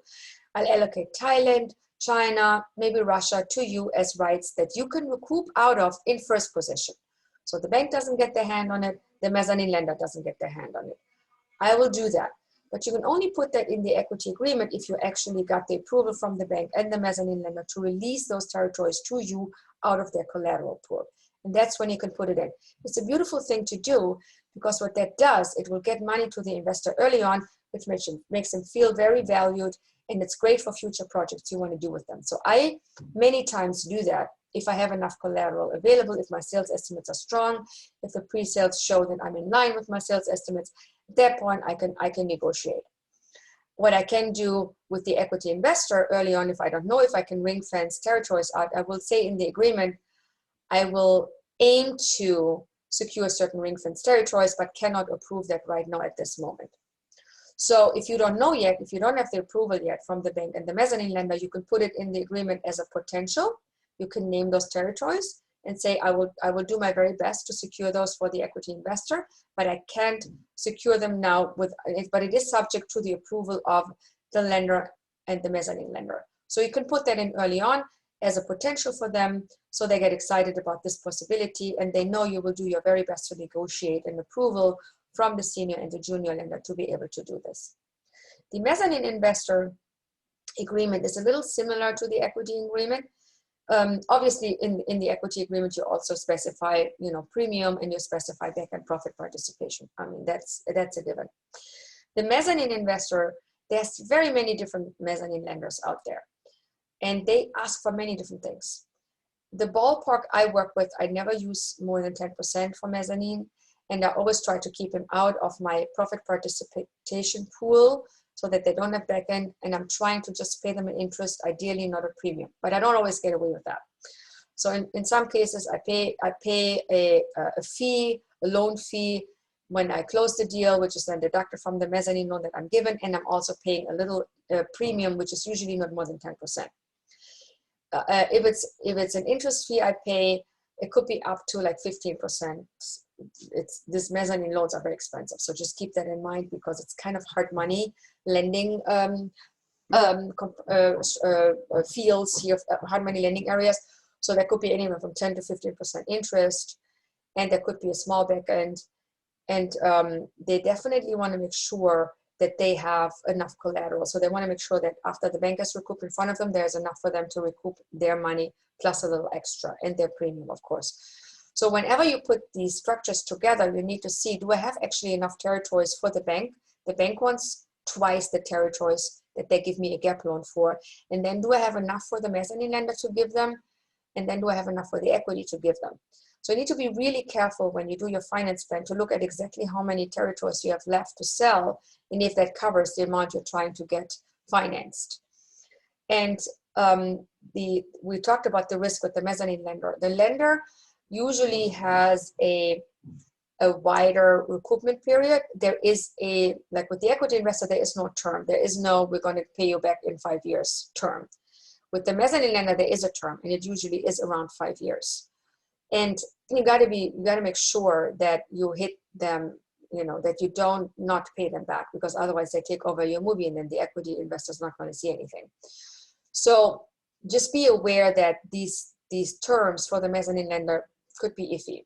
The bank will usually go back to their 2-year term, which is fine. So 2 years, and then you repay them, and then you go back to the equity. So mezzanine is a tricky thing. I would only use it if you absolutely don't have enough equity. In many cases, the equity can take over this mezzanine position and you'll be fine. But if you only have like 10% equity or 20, you might be a little short. That's the time when you use mezzanine. You really only use it if you don't have enough equity. That's the only time you use it. Any questions on this? Great. Subsidies and bankers. There are 2 different subsidy lenders that you can access. One is a pure subsidy lender who does only do that. They only cash flow tax credits and subsidies and tax rebates. That's all they do. That's what they do. They charge a fee. They get the money from the subsidy region, and that's it. The end. You don't ever pay them anything more than the fee that they get up front. That's it. You also don't pay them back. The bank is also sometimes a subsidy lender. And when the bank gives you a subsidy, it becomes part of their loan.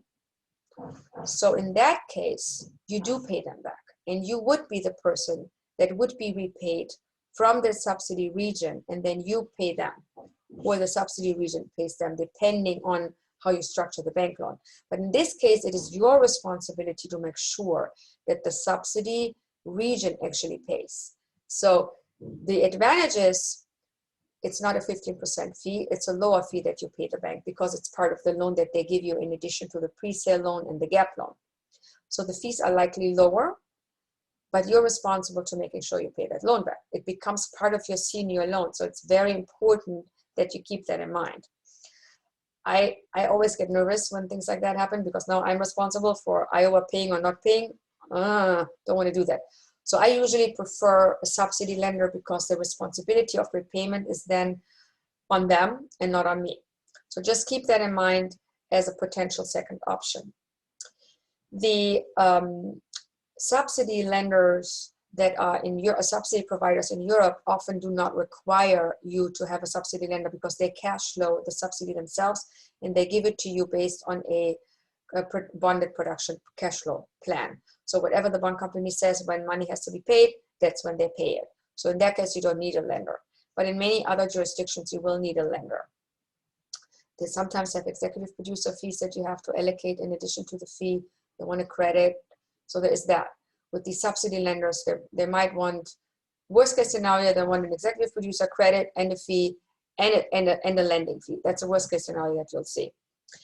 For the bank, you have a situation where the bank will, when you go to them with the movie, you give them the sales estimates, you show them the sales agreement with your sales agent, you show them some of the pre-sale agreements that you have done. If you do them at that point, they will give you what is called a term sheet. And the term sheet will show you exactly what they charge you for what loan portion and how much discounting they apply for the distribution agreements you have given them, for the pre-sales you have given them. So they go through every pre-sale agreement and they apply a discount, and they'll tell you exactly what it is.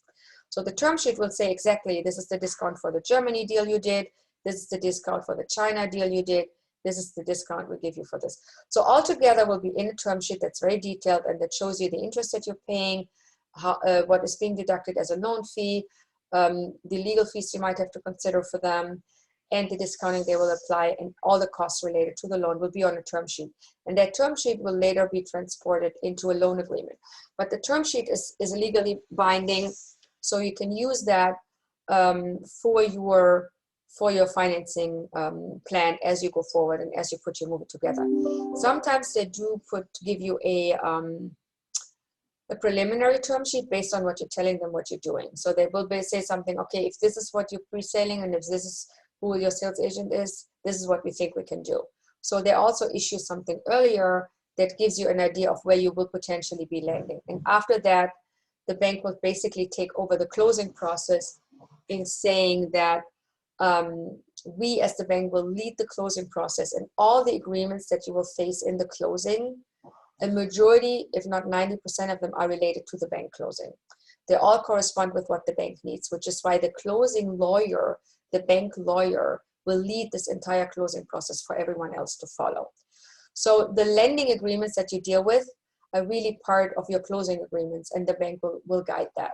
So in addition to the loan agreement, you have a whole lot of, a list of 100 agreements, if not more, that the bank will require, that will be part of your closing. So you don't have to worry about that early on.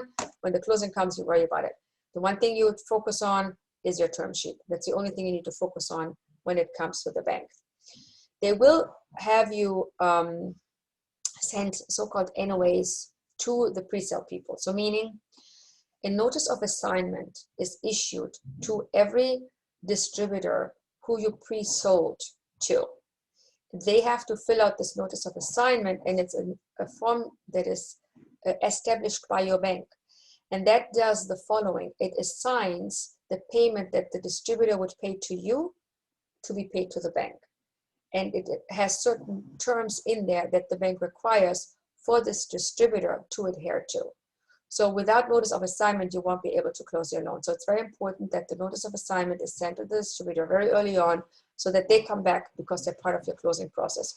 So those two things you have to worry about: getting the notices of assignment back in time, getting them the way you want them, and getting your term sheet the way you need it. Those two things you would focus on when you deal with your bank loan. Any questions on this? Okay, completion bond.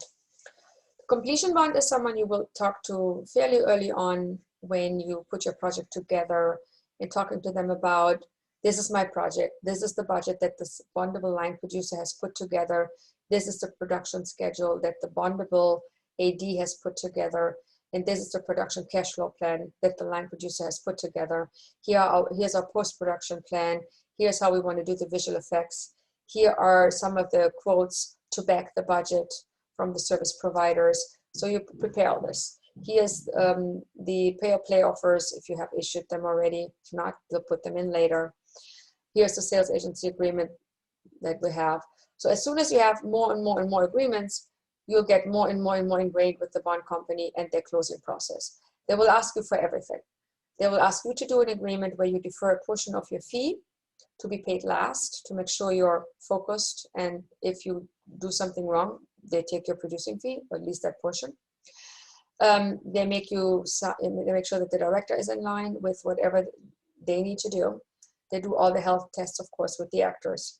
They go through everything that is important to them in order to ensure the film and reduce their risk.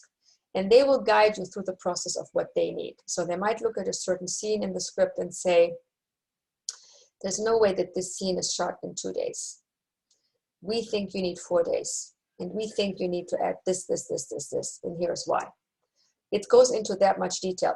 They go through every scene with you and the director to ask about, how are you going to do the scene? How is this going to be shot? How is this going to be lit? What's the setup? Is it on water? What's the security? Who's going to be there? Yada, yada. So they go through all the scenes with you that have potential of being more complex.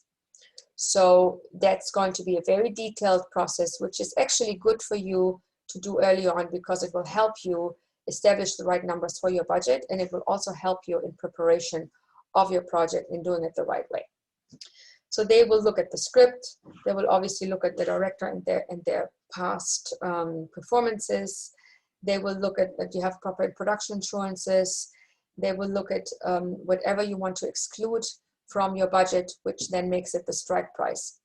You should exclude things that you control to make the bond fee lower, because the bond fee is based as a percentage of your strike price. So try to take your fee out of the bond company. Try to take all the rights fees out because they're paid on the first day. You don't need to insure them. Try to take out all the legal fees and the finance fees because you control them anyway. It's a contractual thing that you have. Those things you can take out. Maybe the marketing fee that you pay to the sales agent to take your movie to the markets. Those things can be taken out. Maybe even the EPK fee, if you do an EPK video, to take that out. There are certain things that you should exclude, or should ask to exclude, and make the bond company hopefully agree to that. Any questions on this? When we come to the production agreements, you will do an agreement with a bondable line producer where this line producer agrees to stay within a certain budget range of the budget that they put together. Not just staying within the certain budget range, but also staying within the budget ranges of the departments. So when the line producer agrees to give the costume department a certain amount, to give the camera department a certain amount, to give the location department a certain amount, to give all these people certain amounts, they need to stand behind them. They need to stand behind every department allocation and allowance for you. And in the event that any of these departments go over, you need to approve this. You may or may not approve it, but the line producer will not have the approval right to approve any overages in any department unless you approve it. That's something that you need to put into their contract. They also need to make sure that they include all the delivery elements that you have that are connected to your sales agency agreement and the specific delivery elements the sales agent and or the US distributor ask for. You need to make sure that they understand if there is a visual effect component, if a movie has a lot of visual effects or special effects, that they really look into this section very clearly, and you want to see backup quotes. You want to see a quote from a visual effect company dealing with the visual effects that are applicable here to back up that line item, and you want to see a special effect quote dealing with any special effects backing up that line item. So there are certain line items in your budget that you yourself want to confirm by third-party quotes to be applicable and be correct. The line producer needs to understand that there are certain people that will be working as a W-9, like service providers, and other people that will be a W-2 employee. Depending on how you run the production, they might want to use a payroll company like Entertainment Partners or whatnot, but they need to be working very closely with the payroll company to make sure that whoever is hired the right way. That's their responsibility, to hire those crew people and hire them the right way, that they're legal, that they're insured, that there's workers' comp applicable, that everything is done the right way. And you also need to put that into the agreement, that they take responsibility for hiring the people the way they're supposed to be people and insure the people the way they're supposed to be insured on your deal. The line producer could also be the person that you go and take to maybe IATSE or any kind of union you work with to negotiate and agree lower rates if you have a low budget movie. And the way you do that with the guilds is ideally to say to them, this is just one of many movies we want to shoot in this region, and we'd like to negotiate lower rates because we're going to do 3 low budget movies that are under $1 million. What can you do? So the line producer should be part of that conversation. And in many cases, the line producer does have the relationships to those guilds as well. So utilize that if you can. The guild agreements, which I just mentioned, would be something that you can negotiate early on by contacting the guilds. In the US, it's IATSE. In other countries, it's other guilds that you would work with. And in the countries, if it's outside of the US, you would have the co-producer see if there are guild applicable rates that you need to deal with. Not every country has a guild, but in the US, we do have certain guilds, and we need to be very careful in shooting anything outside of those guilds. So if it's a non-union production, it needs to really be non-union, and it needs to be approved as such. Because if you have union people working on your crew and you haven't made this a union production, the union can come and shut you down, and then you're blacklisted forever. So don't do that. Let the union know what you're doing, deal with them and be upfront with them about what you're paying, and see if you can negotiate lower rates for your production. Just be very transparent about who you're hiring, who you're not hiring, and try to stay, away from doing squirrely things, because they will find out. Then they know what's going on. The minute you pull a permit to shoot somewhere, the guilds know you're shooting somewhere. So it's not worth it to deal with this and to futz around with it. You need to have a conversation with the guild about any kind of bond that they require for you to pay up front, and any kind of residual component that they're thinking of. The residuals are going to be negotiated based on the sales estimates. So you will show them what the sales estimates are that you have, and you need to talk to them about the residuals that they're anticipating, so you kind of know what you need to put into your waterfall, if there is any. Okay? Any questions on this? Yeah, I had a question. Sure. In a line producing class, they mentioned that it's kind of somewhat, it's somewhat rare that you get all of your incentives back.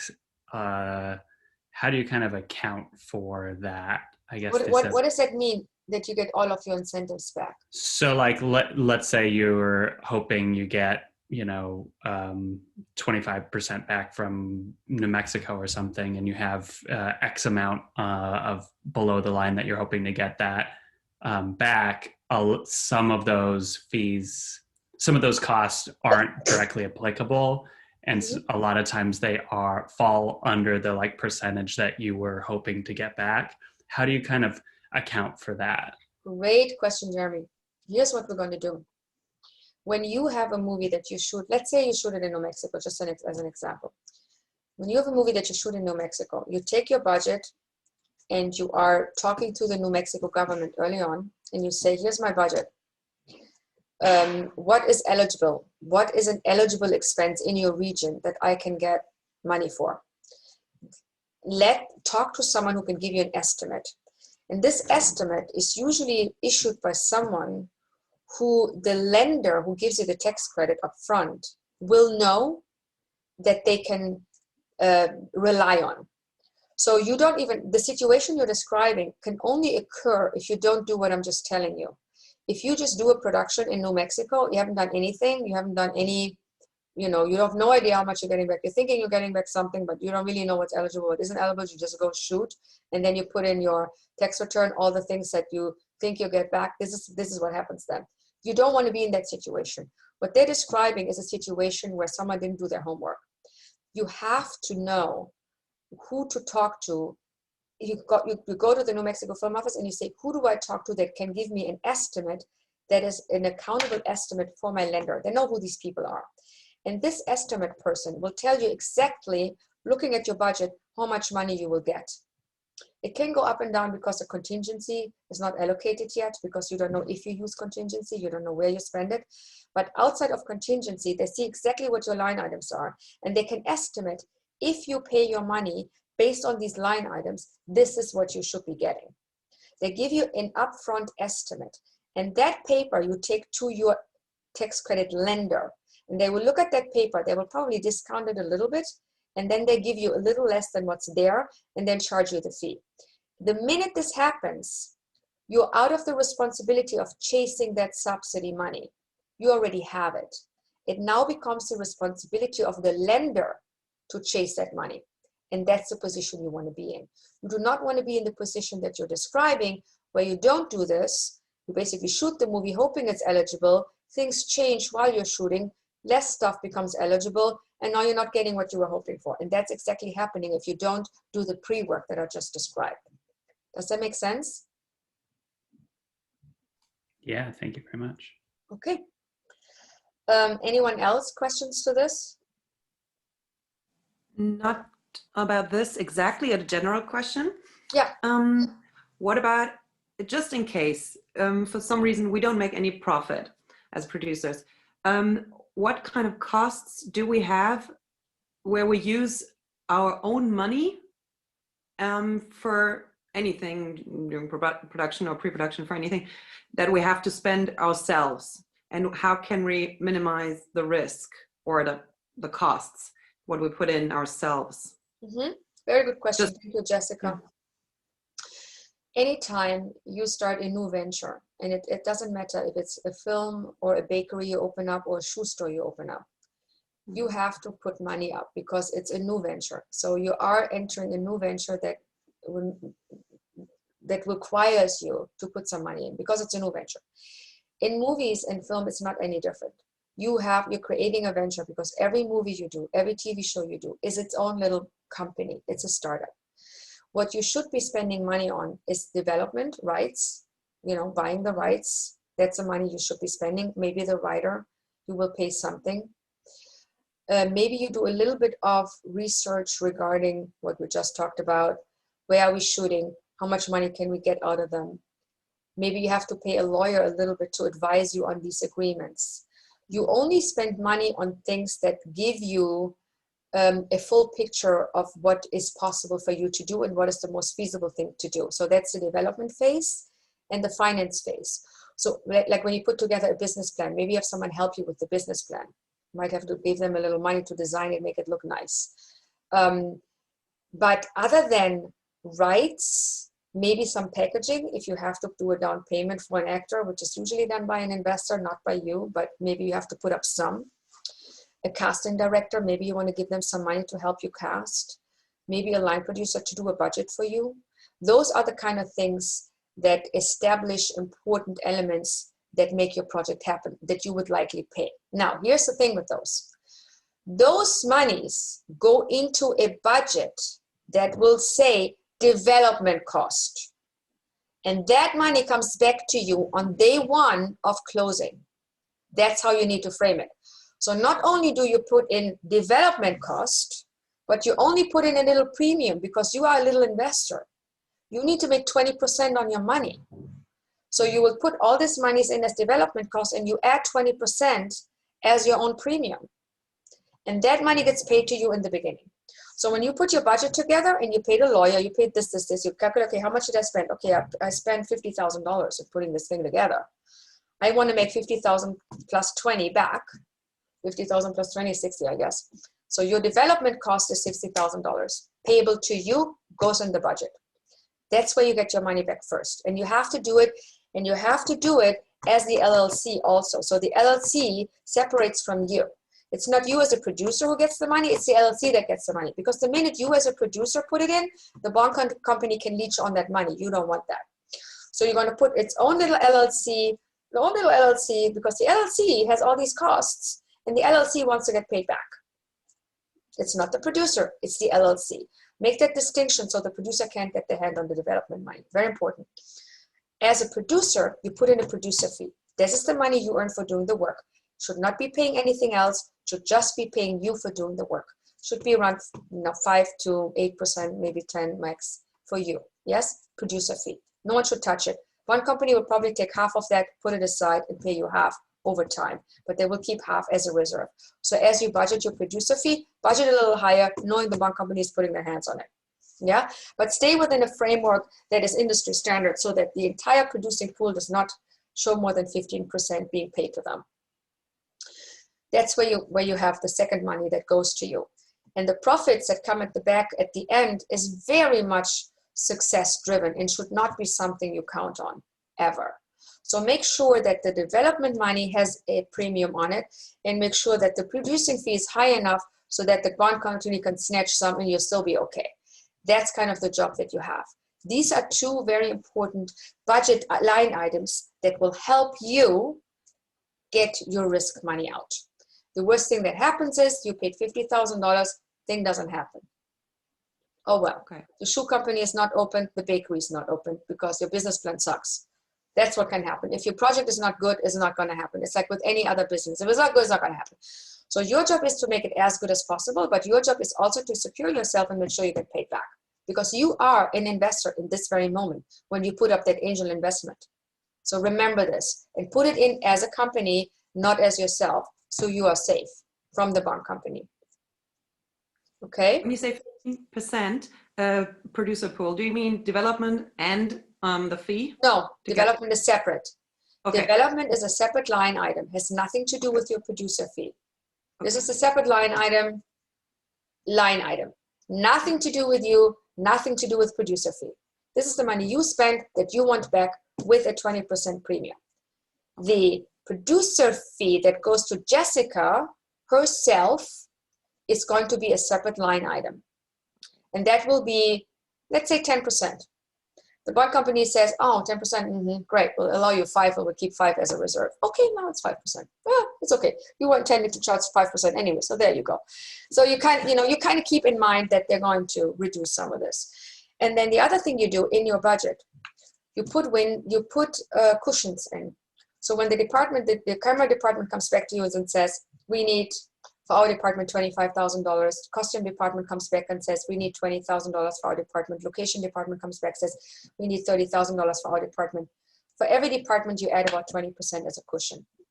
That way, you know that in case something goes wrong in these departments, you have a little cushion and you don't have to tap into contingency. That's another little cushion for you as a producer so that they don't snatch your producer fee in case any of these departments go over, because the place where they will is the producer fee and the contingency. So give yourself a little security cushion by adding those little cushions within that, if you can. Does that answer your question? Thank you. Perfect. Okay. Any other questions? So when we talk about in-kind service and deferment agreements, there are two different things. In-kind services could be something where someone agrees to give you services for free. Let's say it's someone who worked as a UPM and now wants to up their role as a line producer. And they say to you, I'm going to do the line producing role, but I'm going to charge very little as a UPM, but I want the line producing credit. So the line producer position is actually a more expensive position, but you're not paying it because you're paying a UPM rate for someone who wants to be a line producer. That kind of falls into in-kind service. Or let's say you have a DP who says, I've only ever done horror movies. So I'm known for lighting horror movies and doing elevated horror. I really want to make a shiny, beautiful comedy so I can show off my visual skills a little different. And they give you either a lower rate or say, no, I'm not going to charge you. I'm just going to do it because I like it. In-kind service. So if someone reduces their fee, doesn't expect to get paid the extra, but you have a higher, because the line producer fee is higher, so you put the line producer fee in, you only pay UPM, so you're saving money there. You put the DP in, but you might not pay the DP, but you're saving money there. You still put the money in. But the in-kind service basically allows you to later for the strike price reduce it, right? But you want to have it in first. The in-kind service is something you don't pay back. The deferment is something you do pay back. So let's say the post-production house comes to you and says, we're going to need $1 million to post-produce this movie and to give you our edit suites and to have you do this and the other. And we're going to charge you only 50% when you close. And then we want the 50% deferred. And on the 50% deferment, we want the 10% premium. This deferment is then going to be paid on recoupment. And this is a production expense that you have to pay later. So that's the difference between deferments and in-kind services. Whatever agreement you do, you define specifically what it is, if it is repaid or not, what credit is associated, and what the costs are for the deferment and the recoupment position. So this is the things you want to make sure that if you do an agreement where partial payment is either waived or deferred, you specify exactly what's what and when it's paid, so that there's no question about how much does it cost, what is being done here, what credit is being applicable, how does it all work. You want to have them give you quotes, because you don't want someone to say, I'm charging you $1 million in post-production, and you see a quote that is either lower or higher and doesn't correspond with what the agreement is. So to back up your deferment deal with an actual physical quote from the service provider is an additional security for you.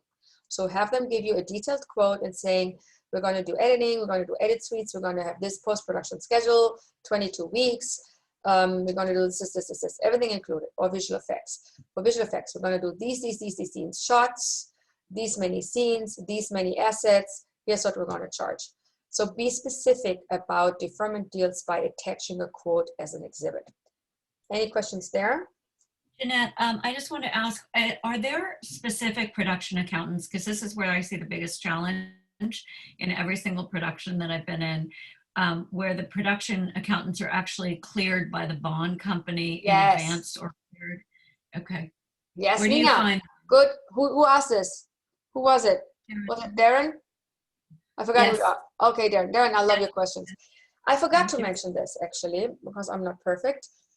The other position that is a bondable position that needs to be approved by the bond company is actually the production accountant. The production accountant is basically the person that issues the reports every day to the together with the line producer, of course, but to the bond company. So they basically say, here's what we shot today, here's how much money we spent, here's where we are. So the bond company gets a production report every night to see exactly if you're on schedule and on budget. And the accountant does this as well. They always do it together with the line producer. The accountant is someone the bond company is very keen on producing because it's their lifeline. They know the line producer is someone you're very close to and you can massage with the line producer, but the accountant is someone who issues the checks. They know exactly what's going on. They do a cost report every day, cost report. They know exactly where what is and what the balance is, what still has to get paid per department, and they issue those reports to the bond company. So the bond company really relies on these production accountants for the financial wherewithal and the financial status of the production at any given time. That is why they want to approve them. As it comes to live producers and production accountants, you can actually call the bond company and say, can you give me a list of people you are approving? And they'll give you names. And then you interview them and you say, how much do you charge? How much do you charge? What movies have you done? Da, da, da, da, da. I'm doing this movie for $1 million. How much are you charging me for this? And they'll give you a number.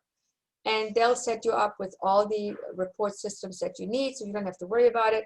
But it is a position that the bond company will want to approve. You're absolutely right, Darren. Great question. Any other questions? Good.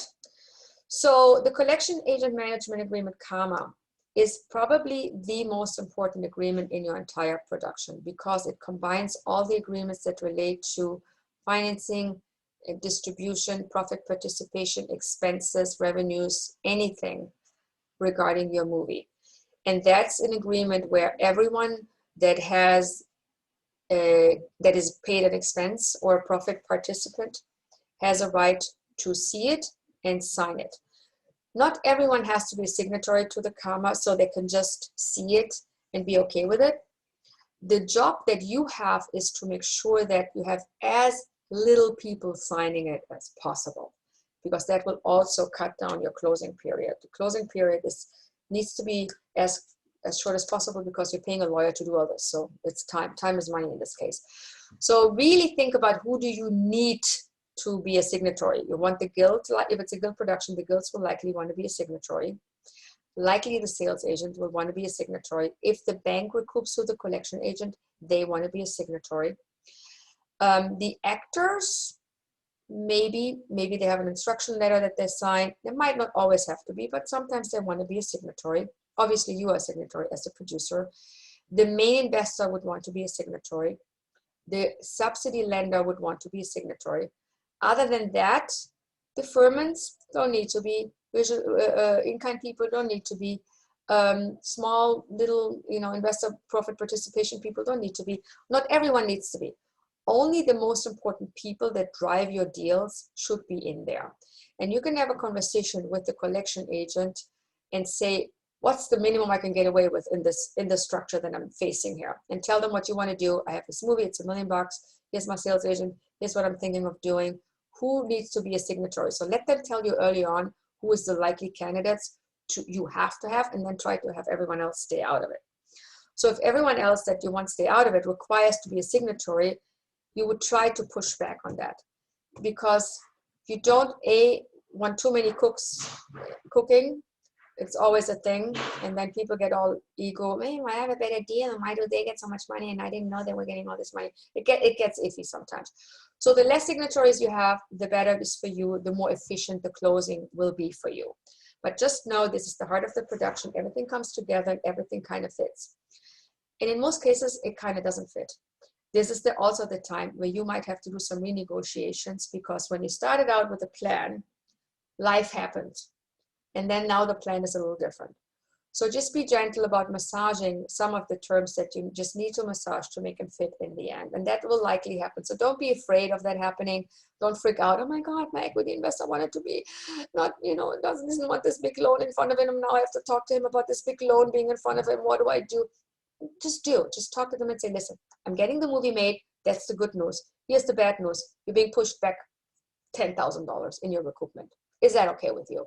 Can I do something? Maybe I give you more back-end points. How can I make it up to you?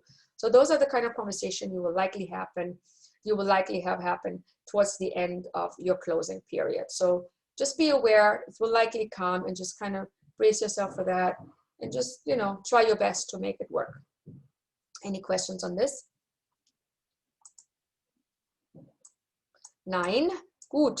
What the hell is going on here? Why is it not moving? Oh, I hate my computer. What the hell? This is not my friend today. So I put this one sheet together for you. I'm not going to go through it because I just talked to you about it, but this is just one sheet where I put on this PowerPoint, which I'm obviously sending to all of you, just the main things, like the main terms. You don't need to read it, it's way too small, but just know that there is one piece of paper that you'll get that has everything in one place.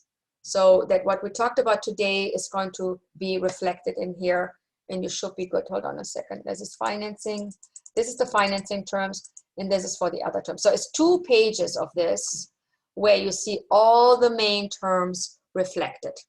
So if nothing else, just keep those somewhere, put it on a pin board, and just look at those 2 slides. And then you always get reminded as to what the essentials are you need to look at as you go through these agreements. And of course, I'm just a phone call away, so if you ever have an issue with anything, just call me.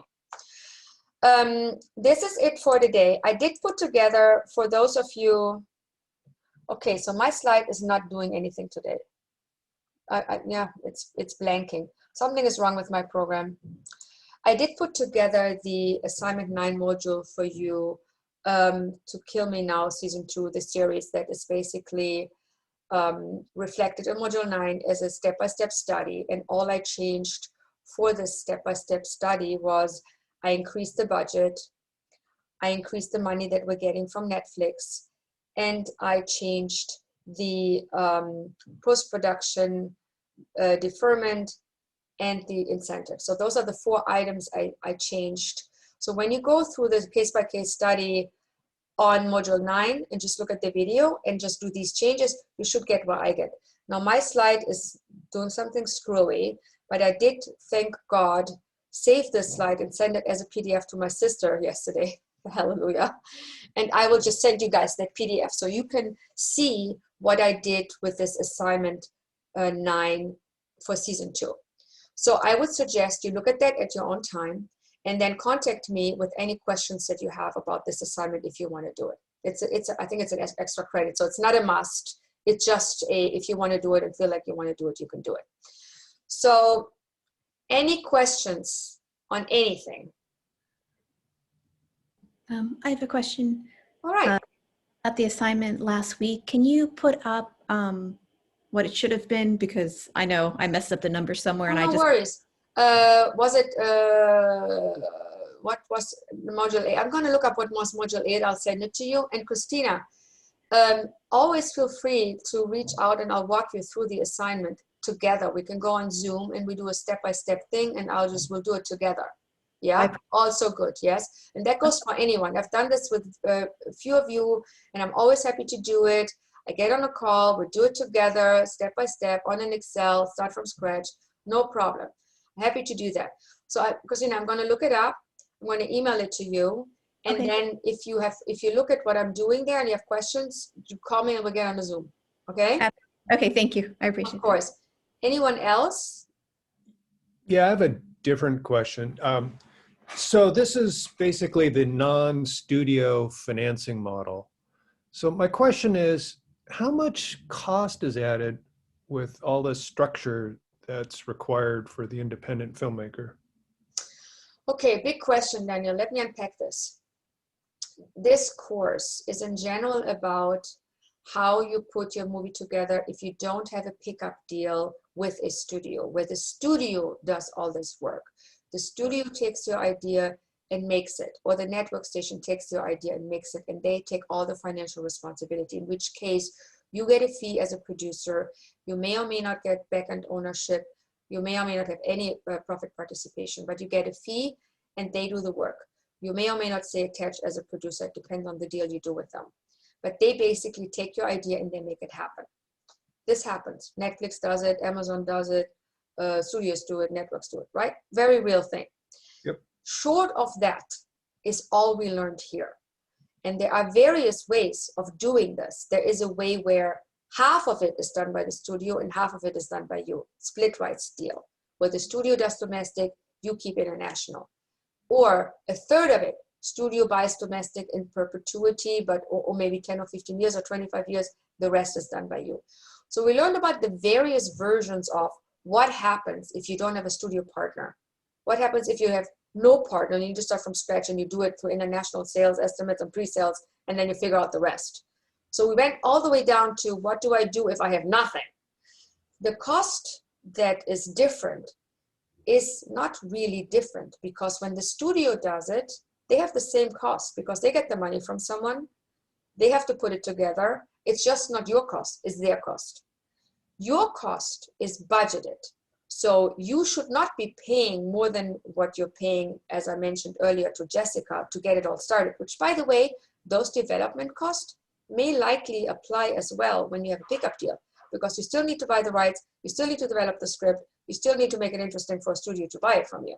They don't just, if you hand the script that you wrote and you think you're brilliant as a writer, maybe then you don't have this cost. But short of that, you will have some development costs even with the pickup deal. When you do a TV series Bible that you sell to a network, that Bible is going to cost you money. You have those startup costs no matter what. What you adding in your budget here that the studio has, but it's their budget, not yours. You have always finance costs. You will always have legal fees. Someone's always going to get producing fees. These cost elements are part of every budget, no matter if the pickup deal occurs or if you do it yourself. The way to rein in those costs is to make the closing process seamless. Less parties, less people in the camera, very stringent negotiation that's very clean. Your job is to make the closing process as painless as possible, as short as possible. It is driven by the bank and there's not much you can do, but the bank looks at what you have done and they look at all the agreements that you have entered into. So the cleaner your structure is and the less parties you have to involve, the easier the closing process, the lower the legal fees, the lesser your cost. Does that make sense? It does, but I still want to drill down a little more because Sure. I like to compare this to construction financing. And if we're lending to a REIT and they want to build something, it'll be under a line of credit that's very easy to access. But if Johnny developer wants to build his one project that he does every 3 years, that's a project loan. It's the financing is going to be more expensive. There's going to be more entities, more costs like appraisal. So in comparing it here to your movie thing, for example, like the collection agent, I'd kind of be surprised if a studio uses that. They don't use a collection agent. I'd be surprised if they use a completion bond. They don't. I'm sure their financing costs on a corporate line of credit is cheaper. Legal, I'm thinking half of these agreements they probably don't need, but that's a very broad stroke. I'm just kind of wondering, just, you know, the Well, from a lender point of view, it's a little different. So when you talk as a lender, let's say you talk as an investor, if you're telling me who should I finance, the studio or the independent producer, I will say to you that you can obviously finance the studio, but I will also say to you the studio is going to cost you a lot more because their production costs are much higher. They might not pay a completion bond, but they pay a lot higher cast fee, because when the studio makes a movie, they pay much more for Sandra Bullock than I would pay as an independent producer, very likely. The shooting on the studio lot is going to be more expensive. The studio's budgets are usually higher than an independent budget. And I mean, I've done stuff with Warner Brothers, and just as a comparison to what they charge in location as a line producer, for producers, in the departments, for the actors, for all kinds of things, their rates are much higher. It just is. I, as an independent producer, can get the same people, and I'm telling them it's an independent music. I'm not paying the studio rate, and I get them for cheaper. So I can make the same movie that I would make for a studio at 25 million. As an independent, I could probably make it for like 15, 20. so there's trade-offs. Oh yeah, this very same script. If you're telling me, Jeanette, what is the same script going to cost me if I do it with the studio as an independent? I can tell you it's probably 35 to 40% less as an independent. Yeah, that's for sure. But you as a lender, let's say you work with a producer that says to you, I'm going to do this project. You need securities in place. You first of all, you can say, yeah, I can give you a loan. I can give you $10 million for your project, but here's what I want to see. I want to see your pre-sales. I want to see all your agreements. I want to see all the other monies that come from wherever they come from. Here's how much money I will give you maximum. I need to see all this thing come together.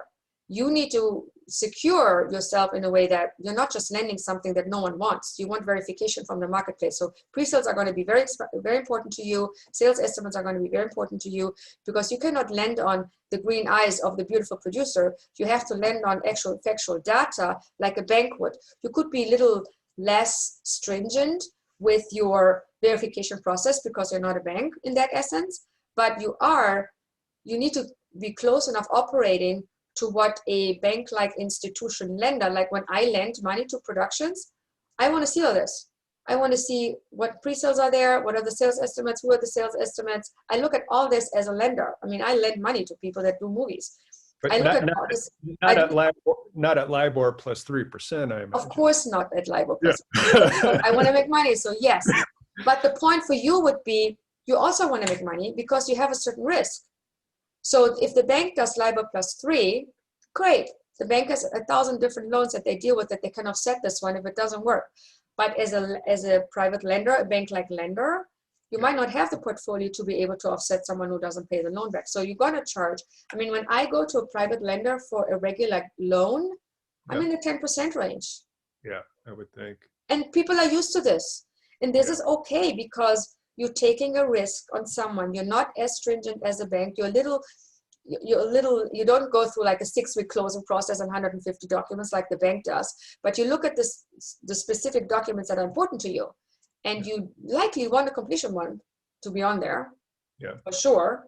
So that 2%, yes, if you want to save that, I think that's the wrong place to save, honestly. And a collection agent. A collection agent, I think, is also the wrong place to save because it gives you security. You can look exactly what's it. But as you decide whether or not you want to lend to this producer versus the studio, it really is a question of, if you lend to the studio, what checks and balances do you have in place to get your money back from the studio? What are they deducting? I mean, look at the Harry Potter example. You have to be very careful with what you're lending to the studio and what your profit participation and your recoupment participation definition is with them. Their corporate overhead allocation. Yeah, you look at everything. Corporate overhead allocation. You look at what you allow them to deduct. I mean, if I would be an investor for a studio, I would tell them you can deduct this much, and I would give a cap. You can deduct the production cost, which we agreed is $20 million. You can deduct your fee, which is 25%, not exceeding $5 million. And you can deduct your expenses, which is 5%, not exceeding $1 million. I would put caps in there. That's the only way that I would ever finance a studio production. And I had this very conversation actually with Paramount on a deal that we wanted to do together, where I said, I can't, with my investors, do this Harry Potter scenario where I don't know what I can get back and I can't chase the money. I don't have time to do audits. I don't have money to do audits. So I was very specific with the studio in saying, this is what I need you to cap for me. We need to agree on these things up front, and then we're good. So the definition of recoupment is very specific with the studio. With the independent, the risk is higher as an investor because you don't know what's going to happen with the movie because there's no studio release here. We don't know if it's going to be released or not. So we don't know what the value is. So we have to go by checks and balances that the market initiates early on to us. Which buyers are buying? What are they paying? That's a very early indication if this thing has legs or not. That's what I do when I lend. The biggest risk a bank would have looking at a project loan like this is your source of repayment is just the success of the film. It's just the one source. Yes, but you also take, well, we have your collateral is the film and the rights, but because you as a bank recoup in first position, if a movie cannot make 20% of its budget back, which is really the risk that you're looking at as a banker, because that's the only risk that's unsecured. The pre-sales are secured by contract, so you're not really worried about those. Well, I'm worried about them in COVID. I mean, are those worth what they used to be? Well, I would discount them. Yeah, COVID. I'm just saying, it's like we don't know how many people are going to be going to the cinema next year, right? It's I would not bet on theatrical distribution revenues on these contracts. So when you get a distribution contract that says we're going to recoup this much from theatrical, I would just take that out. I would discount it accordingly and saying, I'm only looking at what the TV revenue would be and the online streaming revenue because I know these work no matter COVID or not. I'm not looking at theatrical. I would discount them accordingly. So if you see a deal from Konstantin, Germany, who does theatrical and TV, I would discount their theatrical component. I would ask them, how much of this do you think you can, what is this really worth? wise. That's very smart. Yeah. I would just go discounting. Discounting has to be heavier during this time, but it still is a limited risk if you have strong distributors. You just have to look at these deals very carefully. Who are these buyers? What are they paying? What are they doing? And I would talk to them. What are you doing during COVID? How much of this is real? I mean, because with lenders, distributors are very upfront with lenders because they know if they are not bankable by any lender, their business model goes to shit. Because they know their deal is how producers make their movie. And in the end of the day, they want to get the movie that they're paying for. And if the movie doesn't get made, then no one gets anything. Right. So they're going to be very upfront with you and saying, we think we can make this. We can make this happen, because you call them and say, you told me you could make this happen. You didn't make this happen. Next time, I'm not taking that concert deal anymore. So once they become blacklisted with bankers or bank-like institutions as people that don't pay, they lose on every level, because that news goes very fast. They can't afford to lose. Thank you. To pick up on that question, I just wanted to ask, for this year with COVID, are most producers selling to streaming services? I'm sorry, can you repeat that question? I have a hard time hearing you, I'm sorry. No worries. Can you hear me better now? Yes. Okay, so I said this year with COVID, are most producers trying to sell to streaming services only? No, I think most producers are, what I'm seeing with my colleagues and myself, we're a little in a holding pattern. We are not producing much content. We're waiting to see what happens, because we don't want to pay these huge costs related to COVID and all these rules and regulations. And we also want to see how the buyers, including the streaming services, are moving forward. So right now, I would say it's a bit of a time where I think we're coming out of it slightly, because I'm seeing feedback from like Netflix's and Amazon's wanting product. It seems like we're going out of it a little now, because they all get nervous. What do we buy? So, but in reality, I think right now, because no one knows anything and no one knows what to do, and most of these productions are not insurable, there isn't really content being done. Slowly, the last month or so, people went back into production. And I think it's starting up again slowly. I don't have a crystal ball and I cannot tell you how it's going to work out, but I'm seeing it's picking up. Slowly, we get demand for content. We're starting to shoot something beginning of next year. So it's slowly getting into normal rhythms again. And I don't think it just has to do with you only sell to streaming services, because all the content providers, networks, and streaming services need content. Theatrical, very big question. I don't know how theatrical is going to survive this. I think it's going to be very difficult for them, honestly. Thank you. Sure. Jeanette, can I just ask an overall question? Are you doing any of these types of classes on the television side? I mean, once Patrick Wachsberger left Lionsgate and started a TV company, a television production company, the writing seemed like it was on the wall. Yes, I think, well, first of all, it already started before COVID when the financial models for independent films changed so much. Look, when we were able to pre-sale 50 to 120% of a movie without even twinking an eye and lifting a finger, and it all broke down, the pre-sale model broke down entirely. And now we're lucky if we get, 30, 35% with a strong movie, you still get that. When that model changed, which was way before COVID, the whole film structure changed. And that's, I think, when people like Patrick and our company as well moved into television, because the reward model wasn't working. And the movies were not being put together as fast as we want them to be put together. Because as investors as well, and as producers, time is money. If it takes me 5 years to put a movie together, I'm not making money. So it is shifting because the pre-sale model has broken down, and it's also shifting because the pricing level has gone down. So while I was getting 10% of the budget from Germany 5 years ago, I'm now happy when I get 8%. So there is this going on, the territories are paying less, they have less money, which has to do with local development and local issues that all started, I believe, with the disruption when the networks, the Netflixes of the world came in and bought all rights and disrupted the entire model for us. We're now kind of revolving, we're now coming back slowly, but we're coming back because we're doing budgets that are more feasible. We're lowering pricing, post-production processes are much less expensive. Delivery processes are much less expensive because it's all done digitally. So a lot of the cost components we had with film as a medium film are cut down to like 20%, so that really helps. And then production, we just all agreed that we have to take lower rates and we have to pay lower rates. So we adjust to what the market can bear and what the market can hold when it comes to budget levels. And we're very strict about only doing movies that do have the potential to be pre-sold, or we're not touching anything else.